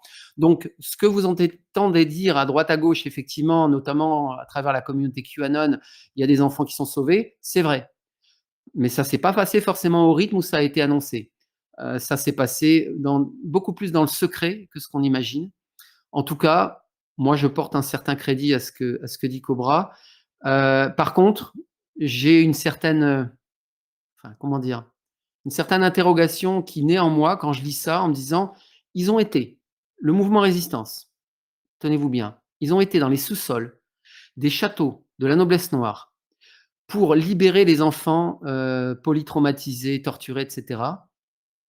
Et ils n'ont pas monté les escaliers pour aller arrêter les membres de la noblesse noire. Enfin, pour moi, c'est vrai que ça peut sembler un peu choquant. Alors, il y a une logique énergétique derrière, il y a une logique d'équilibre de Nash, je ne sais pas si vous vous souvenez de ce concept dont on a parlé également, qui est derrière tout ça, mais c'est quand même assez étrange. En tout cas, la noblesse noire a perçu cela comme un acte d'intrusion, et comment dans sa propriété privée, et pour la première fois de son existence, elle a eu peur pour sa propre vie, et c'est tant mieux, et la peur, chez eux, ne va cesser de grandir, bien évidemment. En réponse à cela, donc ceci a eu lieu donc, le 5 octobre, en réponse à cela, donc le 7 octobre, 2 jours plus tard, donc la famille Pallavicini, donc une famille de noblesse noire, a donné l'ordre d'activer Doom 33 ou ce qu'il en reste, puisque Doom 33 a vu son pouvoir considérablement réduit au cours de la dernière décennie, grâce aux actions de la résistance. C'est ce dont je parlais tout à l'heure, c'est réduire petit à petit le pouvoir de nuisance de l'ombre pour nous faciliter l'intervention. On est vraiment là-dedans. Pourquoi la résistance a pu intervenir pour évacuer justement les enfants torturés des châteaux de la noblesse noire? Parce que justement, le plan Doom 33 a été considérablement affaibli et qu'ils savaient qu'en retour, les forces sombres ne pouvaient pas activer des plans massifs de chaos ou de destruction.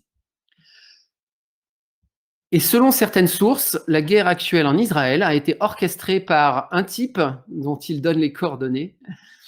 C'est quand même osé de sa part, qui a des relations à la fois dans les cercles politiques israéliens et dans le Hamas, et qui a sciemment permis l'incursion du Hamas, donc en Israël.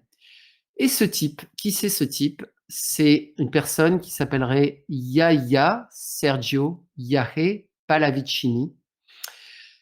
Donc, il fait partie de la famille de noblesse noire Pallavicini, mais il a une particularité, c'est qu'il a été converti, alors il est italien, mais il a été converti à la religion musulmane. D'ailleurs, son père aurait combattu, je dis bien aurait combattu Mussolini pendant la Seconde Guerre mondiale, mais curieusement, contrairement à ses compatriotes résistants, lui n'aurait pas été exécuté, c'est curieux, et se serait converti à la religion musulmane et se serait très intéressé au soufisme, donc ce pan donc ésotérique de la religion musulmane.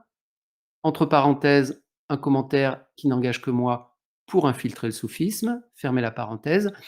Et son fils prendrait la suite, d'après Cobra. Donc Cobra, effectivement, prend des risques, mais également prend de la distance par rapport à cette affirmation, puisqu'il dit d'après certaines sources. Voilà, selon certaines sources, ce personnage qui est vice-président et imam de la communauté religieuse islamique italienne et qui est imam de la mosquée Al-Wahid de Milan.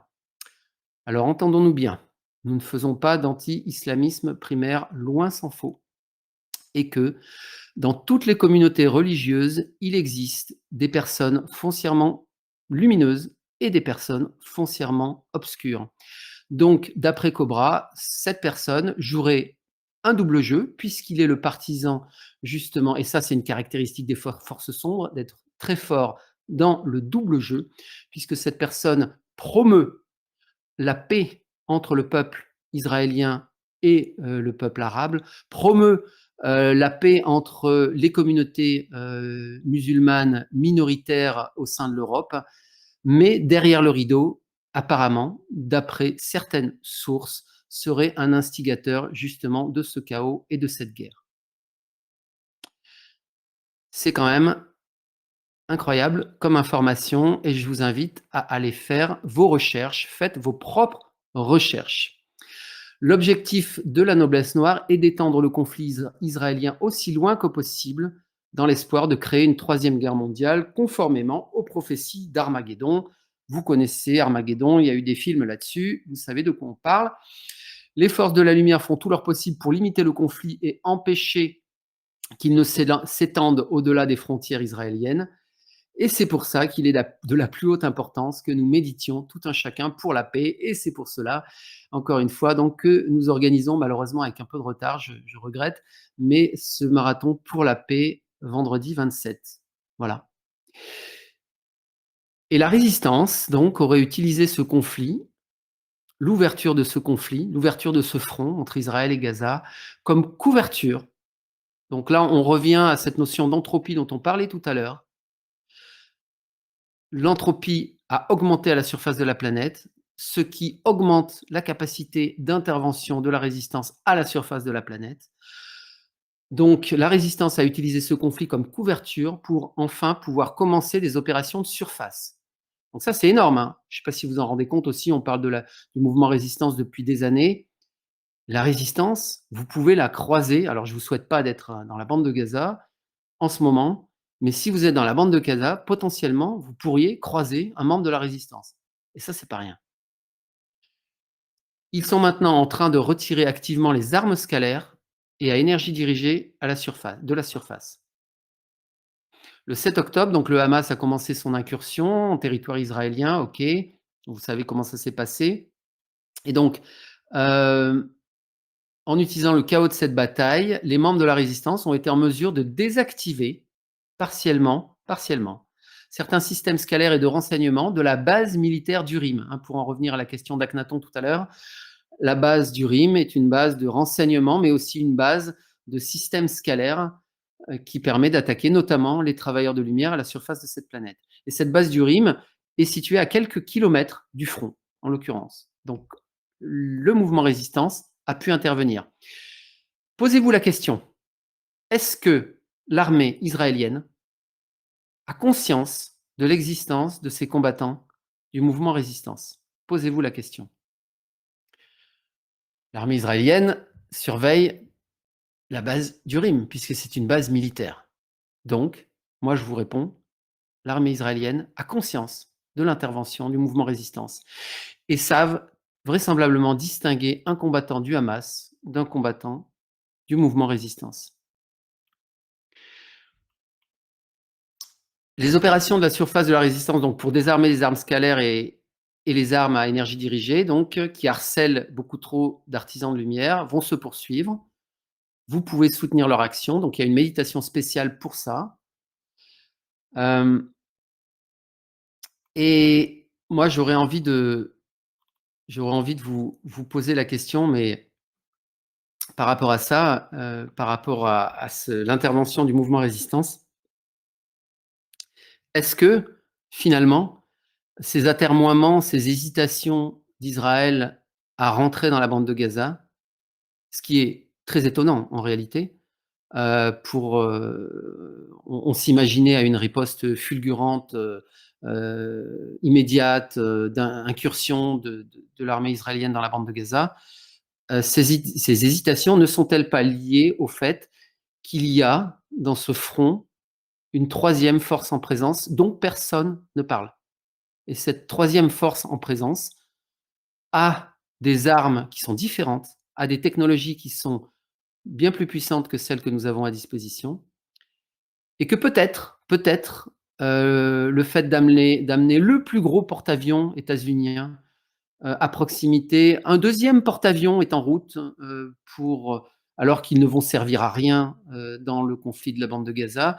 Peut-être, c'est une hypothèse qui m'est propre, qu'il y a une volonté d'intimider, je pèse mes mots, le mouvement résistance par rapport à ce qui est en train de se passer, par rapport à ce troisième acteur du conflit aujourd'hui entre Israël et Gaza.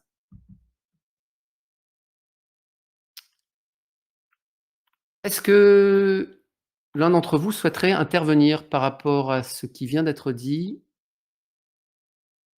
Je vous laisse une petite fenêtre d'opportunité Le temps passe, nous sommes déjà à 1h25 d'émission. Est-ce que l'un d'entre vous souhaiterait poser une question, réagir? Que pensez-vous de ce qui vient d'être dit? Quelle est votre interprétation des faits? Que pensez-vous de la situation planétaire actuelle? Personne? Personne ne souhaite réagir? Non? Alors je vais Il y continuer. a juste un poste de Cobra qui vient de sortir à l'instant. Très bien. Bah, écoutez, si vous êtes impatient, allez la voir. Sinon, restez encore avec nous quelques instants, pour ces explications et puis on verra quelles explications on peut donner par rapport à cette mise à jour de Cobra. Mais vous voyez, les choses se précipitent, hein. Les choses se précipitent. On n'est pas dans le fantasme. Il se passe beaucoup de choses actuellement. Alors, donc la mise à jour donc du 8 octobre se terminait sur le fait que il y a un site qui suit la dette américaine qui s'appelle usdebtclock.org, qui a affiché le 3 octobre 2023 un verset de la Bible qui citait Matthieu, chapitre 21, verset 12. Alors, pour les, pour les fanatiques du commandement 12-21, bah, vous apprécierez l'allusion. J'aime bien. 21-12. Donc, Matthieu 21-12.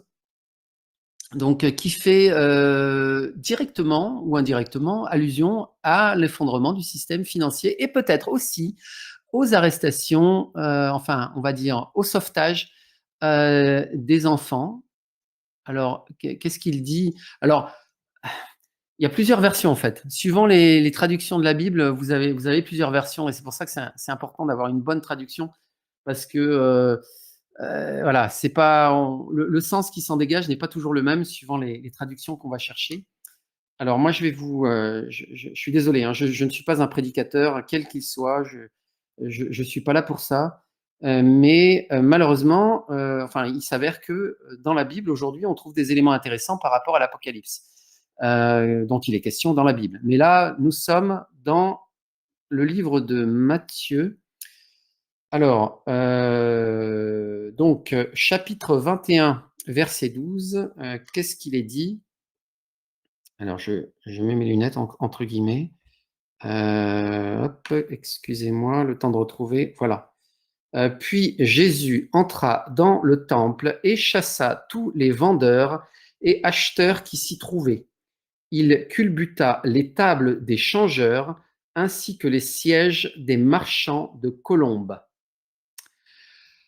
Donc, alors déjà, c'est étrange qu'un message biblique apparaisse sur un site de suivi de la dette américaine, hein, on est bien d'accord, c'est quand même assez étrange. Moi, j'aime bien le 21-12, mais bon, bref. On peut se poser la question, est-ce que c'est le retour de Q? Puisque, hein, vous savez, hein, c'est biblique, c'était voilà, il y a eu beaucoup d'allusions en lien avec la Bible et la communauté des QAnon. Cobra ne laisse pas du tout entendre que c'est le retour de Q, mais plutôt que c'est un message qui vient justement de personnes très informées de la situation planétaire. Donc, on va les appeler des chapeaux blancs. Personnellement, je pense que Q ne reviendra pas. Et d'ailleurs, Q au début, a été authentique. Vous savez, hein, dans notre compréhension des faits, Q a été authentique au début, puis a été infiltré par la suite. Et Q s'est tué définitivement. Pour autant, la communauté des QAnon continue. Mais là, on est face à un phénomène qui s'apparente à ce qu'on a pu voir donc à l'époque de Q. Donc, si on interprète si on s'intéresse à ce verset-là, bah, effectivement, ça parle donc des marchands du temple. Donc, peut-être effectivement quelque chose qui va se passer sur le plan financier, une réinitialisation financière. Moi, ce que j'ai retenu aussi, c'est que donc il culbute les tables des changeurs ainsi que les sièges des marchands de colombes. Personnellement, ça me fait penser à la libération des enfants dans les souterrains. Alors vous allez me dire, c'est un peu tiré par les cheveux. Non, pour moi non. les colombes représentent justement la pureté. Ceux qui marchandent la colombe, alors ça peut être aussi le trafic des enfants à la surface de cette planète, hein, bien sûr, puisqu'il y a un trafic, il y a un immense réseau planétaire de trafic d'enfants à la surface de cette planète. Il y en a des preuves, en veux-tu, en voilà. Je vous renvoie sur le site Lève le voile, il y a je sais pas, plus d'une centaine de vidéos qui parlent de ces sujets-là, entre autres sujets. Et c'est pour ça que c'est important d'avoir une bonne version aussi de la Bible, parce que dans d'autres versions, on vous parle de pigeons. Alors, renverser les tables, les chaises des vendeurs de pigeons, bon, ça parle moins que les vendeurs de colombes. Bref, je ferme la parenthèse. Donc ça, c'est le message qui est apparu sur le site de la dette. Donc, le 2 ou le 3 octobre, ça dépend des versions. Je crois que c'est le 2 octobre, mais pour certains, c'était le 3 octobre. En tout cas, c'était juste avant l'intervention du mouvement résistance dans les souterrains de la noblesse noire. Et le 8 octobre, sur le même site de la dette américaine, le 8 octobre, il y a une citation de l'Apocalypse qui apparaît. Apocalypse, donc, alors c'est le tout début de l'Apocalypse, c'est le chapitre 1, verset 10. Alors, pareil, je vous le lis, puisque c'est écrit en anglais, en l'occurrence, ça apparaît sur un site anglophone, donc c'est écrit en anglais. Donc moi, je vous le lis en français. Je tombais en extase le jour du Seigneur, et j'entendis derrière moi une voix clamer comme une trompette.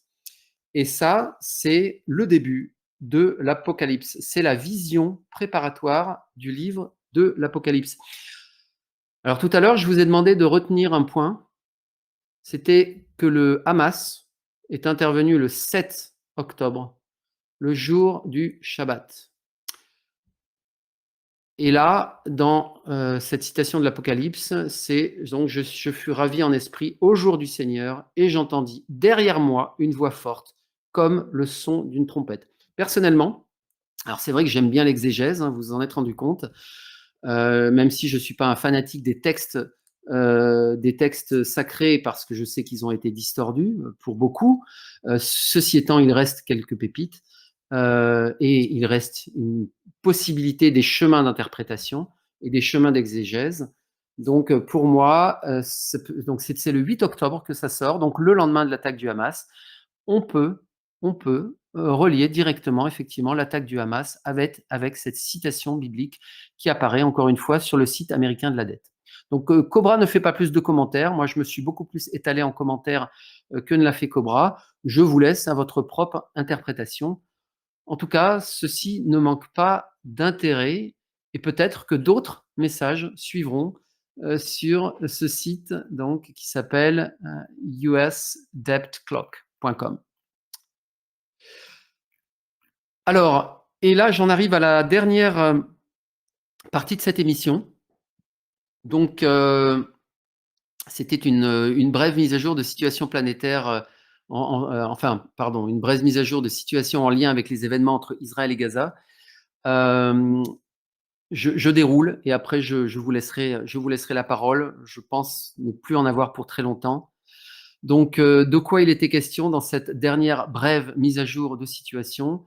Les forces de la lumière donc font tout leur possible pour contenir le conflit au Moyen-Orient. Elles ont fait savoir aux familles de la noblesse noire qu'elles commenceraient à les expulser de la surface de la planète si le conflit s'aggravait encore. Alors là, encore une fois, on a envie de dire, mais what? Qu'est-ce qu'elles attendent pour les expulser? La réponse est dans les éléments que je vous ai donnés. La réponse est dans l'équilibre de Nash. La réponse est dans le fait que chacun ne peut avancer ses pions que dans la mesure où l'autre avance ses pions. Et que si l'un va trop loin dans une direction, cela donne trop de possibilités au camp adverse.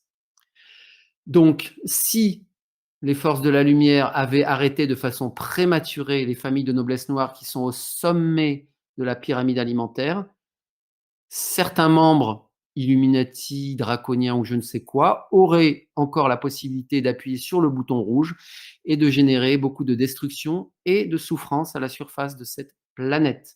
Et c'est pour ça qu'ils ne l'ont pas fait, qu'ils ne se sont pas donné le droit. Par contre, étant donné ce qui vient de se passer en Israël, ils se donnent le droit d'intervenir, y compris à la base du Rhin, et ils se donnent le droit de menacer les familles de noblesse noire. Il y aura une suite, et bien évidemment qu'elles finiront expulsées de la surface de la planète.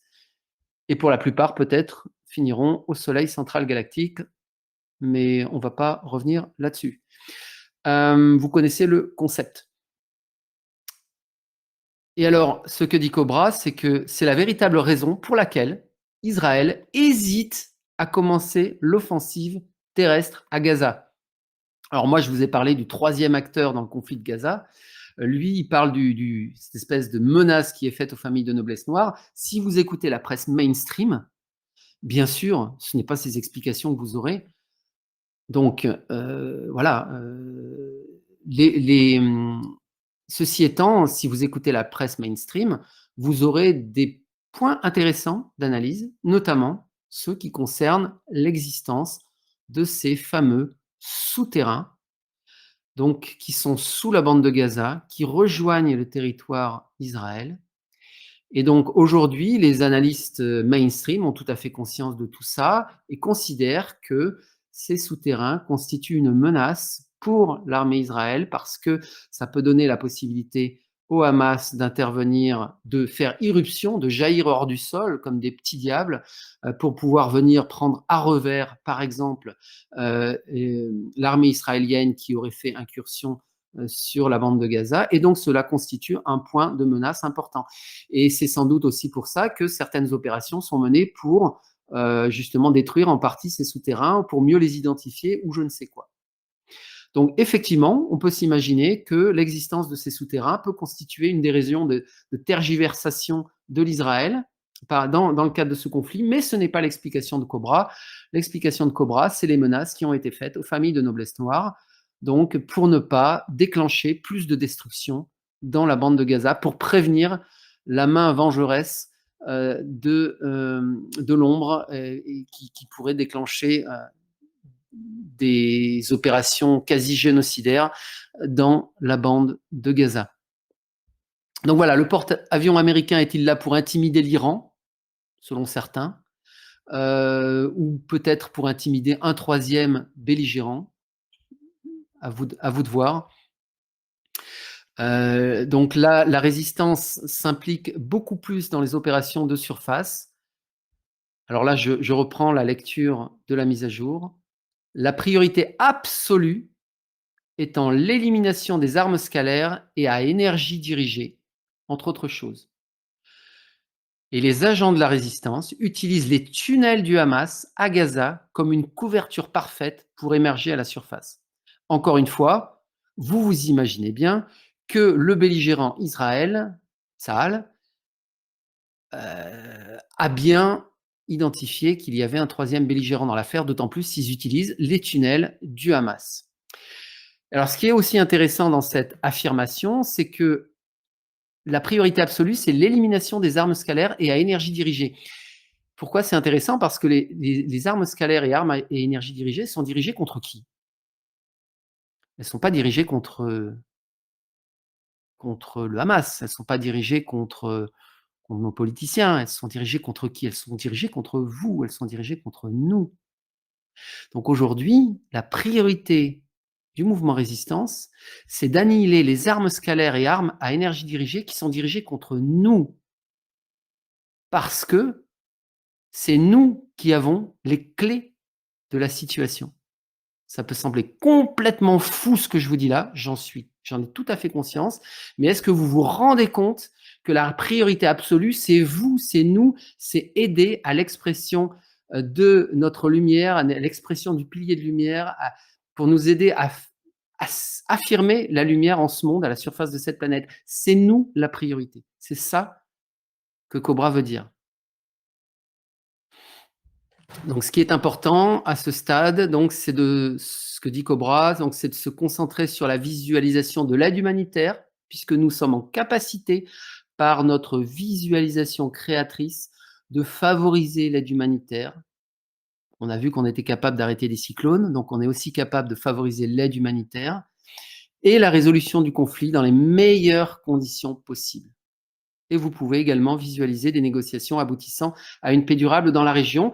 Et c'est le travail que nous ferons au marathon spirituel de vendredi 27, auquel je vous convie.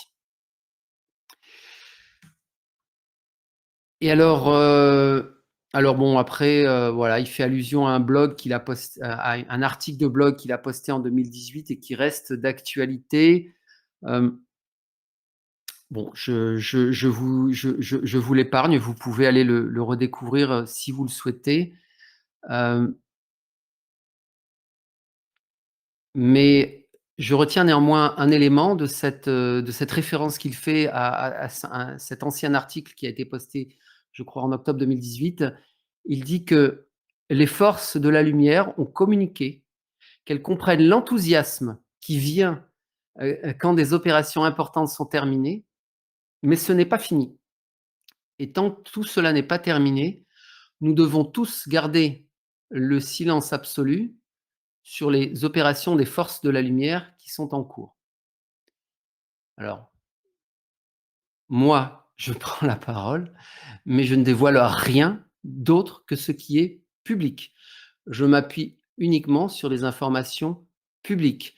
Mais si effectivement, en fait, il y avait eu notamment un épisode qui aurait pu être malheureux avec David Wilcock, où il avait diffusé des informations qui auraient pu mettre en péril des opérations des forces de la lumière.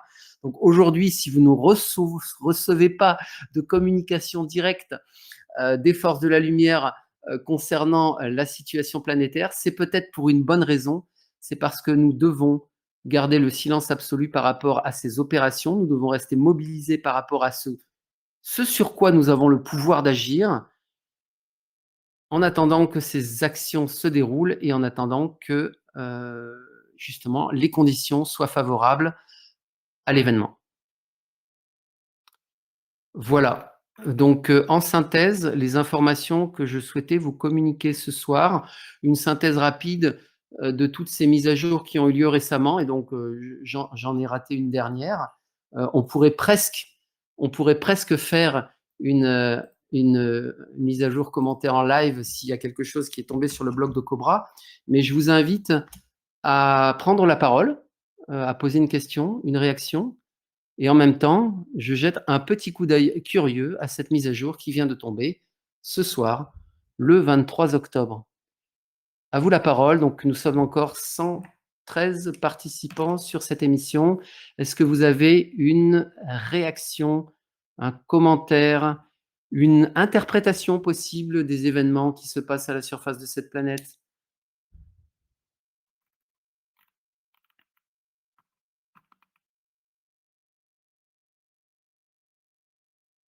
Alors, je ne vois pas de main levée.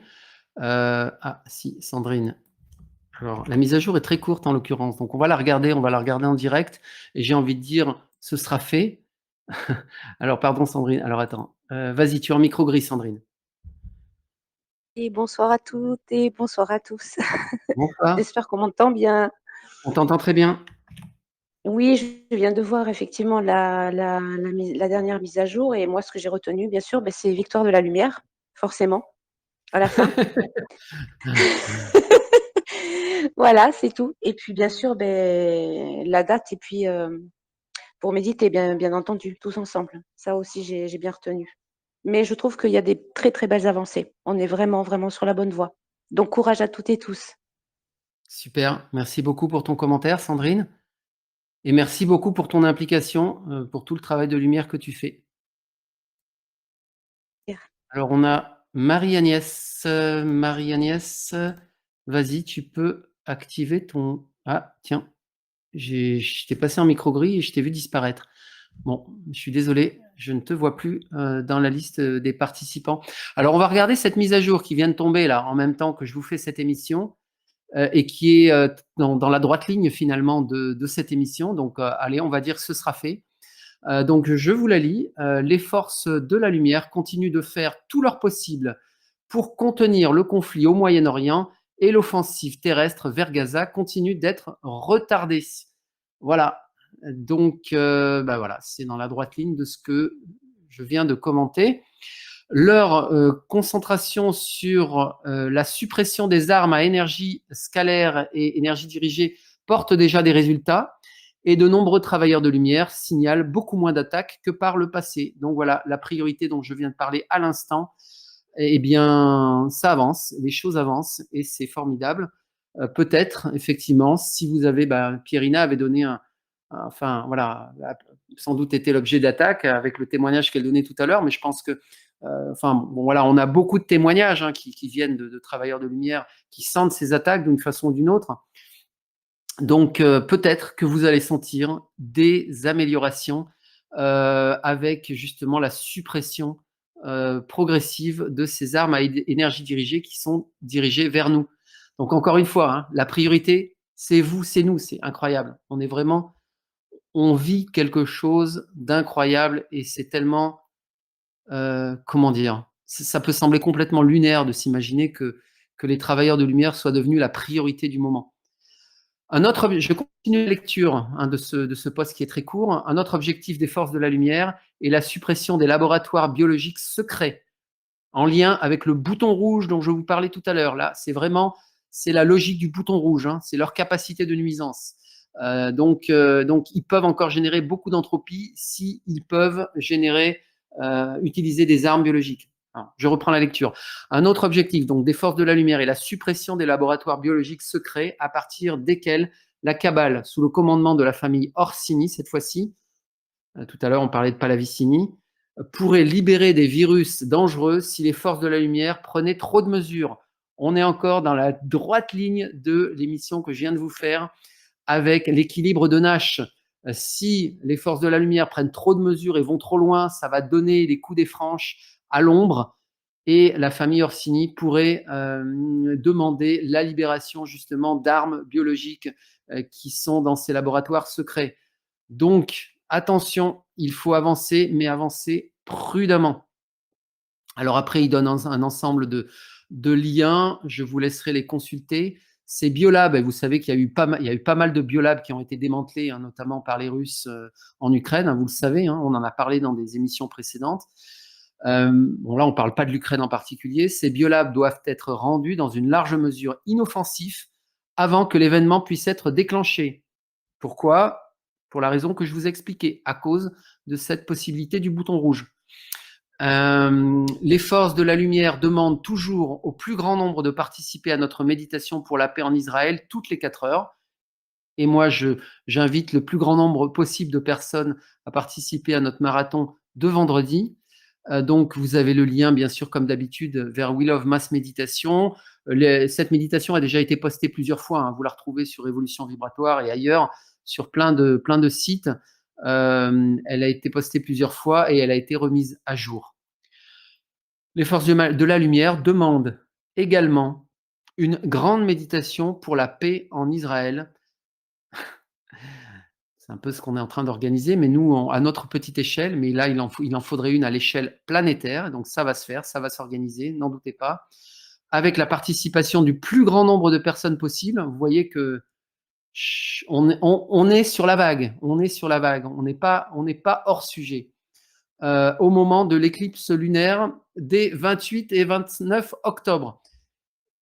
Donc, je vais sérieusement me poser la question de décaler le marathon le 28, étant donné ce qui vient d'être dit. Puisque moi, je l'avais prévu le 27, sans avoir vérifié la présence de cette éclipse lunaire. Donc, sans doute que je vais proposer de le décaler. Alors, après, on va voir si au niveau mondial, il y a quelque chose qui s'organise.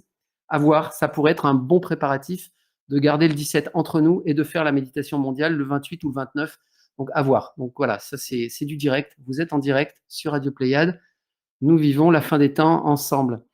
Donc, si suffisamment de personnes participent, cette méditation aura un grand potentiel pour stabiliser la situation. Et c'était notre objectif également, à travers notre marathon. Les instructions sont ici, sauf que nous, notre marathon, ça va durer 2 heures, et la méditation, elle dure 20 minutes.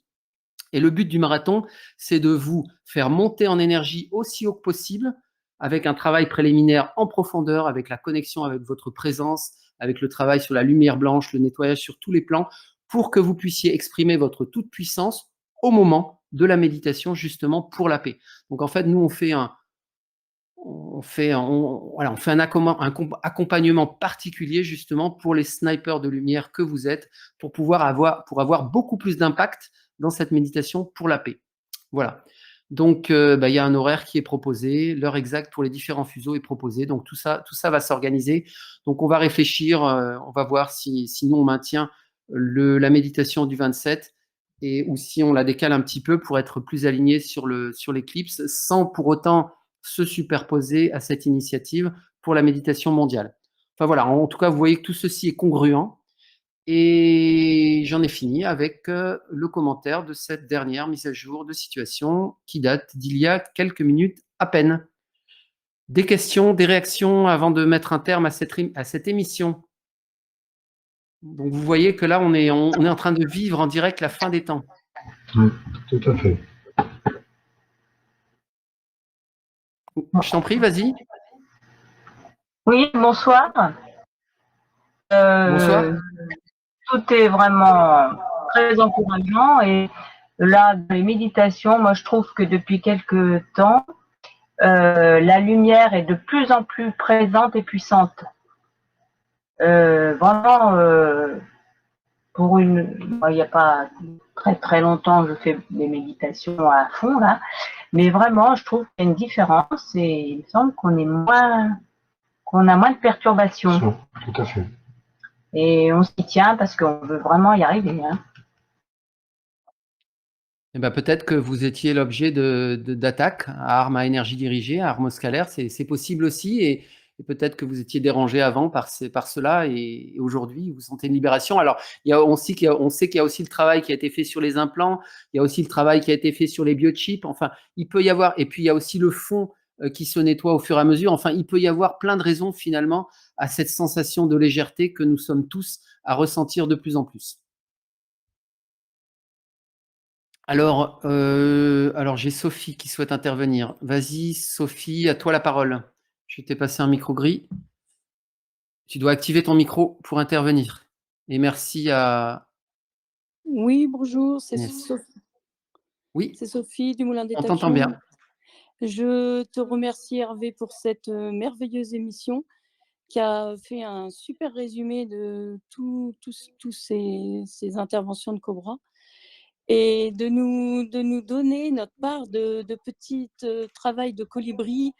Et je trouve qu'en ce moment, c'est tellement, tellement important qu'on soit tous mobilisés et qu'on voit la lumière arriver. C'est formidable. Voilà. Alors vous êtes plus un colibri maintenant, vous êtes un condor, Sophie. Exactement. J'en suis ravie.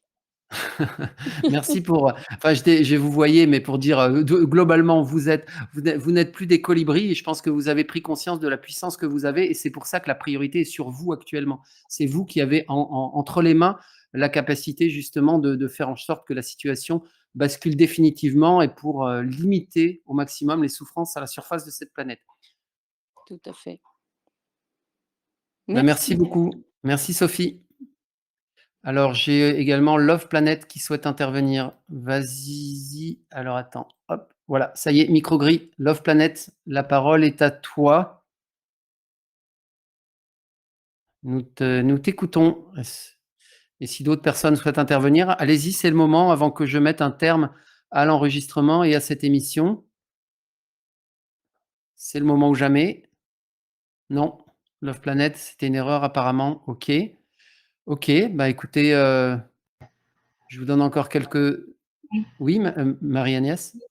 Bien, on te remercie infiniment. On est très très content de te retrouver avec ces émissions de Radio Pléiade qui nous ont toujours super plu et ça apporte toujours quelque chose. Donc on te remercie pour tout le travail que tu fais et on salue toute la compagnie là, toute la compagnie lumineuse des 109 qui restent. Et c'est bien. Bonsoir. Bonsoir. Ben merci beaucoup pour votre écoute attentive et merci beaucoup pour votre implication aussi pour la lumière. Ah, j'ai vu que Love Planet a allumé son micro. On t'écoute? Non? On t'entend pas. Attends. Non. Ah, vas-y. Oui, c'est bon? Est-ce que Oui, c'est bon, désolée, ça vas-y, allait oui, on super. t'entend. Bonsoir, bonsoir, bonsoir à tout le monde. Je suis un peu triste parce que j'arrive, juste en fin, d'émission apparemment. C'est pas grave, il y a le Je replay, voulais il sera disponible tout de suite après l'émission. d'accord, bon, ça c'est super, merci beaucoup. Je voulais vraiment, en tout cas, j'étais très contente, Hervé, de réentendre ta voix. C'est un grand, grand bonheur. Donc merci beaucoup Merci. d'avoir organisé ce salon. Je vais, bien sûr, évidemment, vous écouter, tous ensemble là, après. Et puis vous dire que, vraiment, voilà, je fais partie et on fait tous ensemble partie de ceux qui œuvrent, pour la lumière et pour que tout aille pour le mieux, pour notre planète, bien sûr et puis pour la suite, voilà. Super. Eh ben, merci C'était, beaucoup à toi aussi. ouais, je suis désolée, j'arrive enfin. J'aurais tellement aimé entendre tout et pouvoir, intervenir différemment, mais je suis très contente en tout cas d'arriver pile avant la fin. D'accord. Il vaut mieux tard que jamais. Me merci à toi et j'en profite, du Et coup, au autre passage. chose, voilà, quand Oui? est-ce que sera la prochaine émission? Voilà, je voulais savoir aussi. Alors, voilà, ce que j'ai expliqué en début d'émission, c'est que je m'autorise un peu plus de liberté dans les émissions, avec peut-être un peu moins de fréquence pour différentes raisons. Des émissions qui ne seront pas forcément le lundi. Alors, on a une prochaine émission qui est programmée alors, je crois que j'ai dit le 7 novembre, sur la matérialisation de la pensée. Donc, ça, c'est un mardi. Mais si l'actualité l'exige, voilà, ça peut, on verra. Mais je vais devenir moins régulier, moins fréquent, mais par contre, peut-être si l'actualité l'exige, comme aujourd'hui, je ferai une émission. Donc voilà. Mais en tout cas, la prochaine qui est programmée, c'est le 7 novembre. En dehors, bien sûr, À du 21h. marathon, encore une fois, du marathon spirituel du 27 Bien sûr, et le marathon bien sûr. spirituel du 11 novembre. Il y a 2 marathons en perspective. 27 et 11, très bien. OK. Donc la prochaine est le 7 Voilà. à 21h. Oui. Et oui, alors je voulais en profiter aussi pour remercier aussi tous ceux qui nous écoutent en replay, parce qu'il y a beaucoup de gens aussi qui nous écoutent en replay, forcément. Hein, là, on a quand même dépassé les 120 personnes. C'était super, hein, ce soir dans cette émission, mais il y a aussi encore plus de personnes qui nous écoutent en replay. Donc merci à vous. Et n'hésitez pas à vous exprimer aussi par rapport à ces émissions, leur contenu, et en commentaire, hein, que ce soit sur YouTube ou ailleurs. Voilà, allez, je vous laisse quelques petites secondes, dernières petites secondes, si vous souhaitez intervenir pour une dernière intervention. Et merci Love Planet, merci à toi. Merci, merci Hervé, merci à tout le monde. Oui, moi Donc, je voulais te oui, remercier, Hervé. C'est rare, mais c'est intense ce soir, hein. À tel point que je vais me réécouter les replays parce qu'il y a beaucoup d'infos. Et voilà quoi, et puis montons nos vibrations pour pas seulement pendant les méditations, mais toujours, tout le temps, à chaque minute, chaque seconde. Voilà, merci beaucoup. absolument. Merci beaucoup Isa. Très bien. Eh ben, écoutez, je vous remercie à tous pour votre écoute attentive ce soir. Donc voilà, donc prochain rendez-vous, vraisemblablement donc le 7 novembre, prochain rendez-vous Radio Pléiade, et sinon le marathon du 27. Je pense que je suis en train d'y penser en live, mais je pense qu'on pourrait faire justement, si on maintient le 27 au soir comme on l'avait prévu, on pourrait faire une visualisation particulière justement pour qu'une certaine masse critique soit atteinte pour la méditation mondiale du 28 ou du 29, suivant le créneau horaire dans lequel on se trouve. Hein. Vous savez, quand justement, ils parlent du 28-29 parce que ça dépend du fuseau horaire sur lequel on se trouve par rapport à l'éclipse. Donc, on pourrait garder ce 27 hein, avec une visualisation particulière pour essayer d'atteindre un maximum de masse critique. Enfin, voilà, c'est une idée. Donc, en tout cas, je vais poster le lien d'inscription pour la méditation du 27 très rapidement sur Victoria Luminis. Restons connectés. Un grand merci à vous pour votre implication. Vous comprenez que nous vivons des temps historiques et que voilà, la prophétie galactique est en train de se réaliser et vous êtes des acteurs de cette prophétie galactique.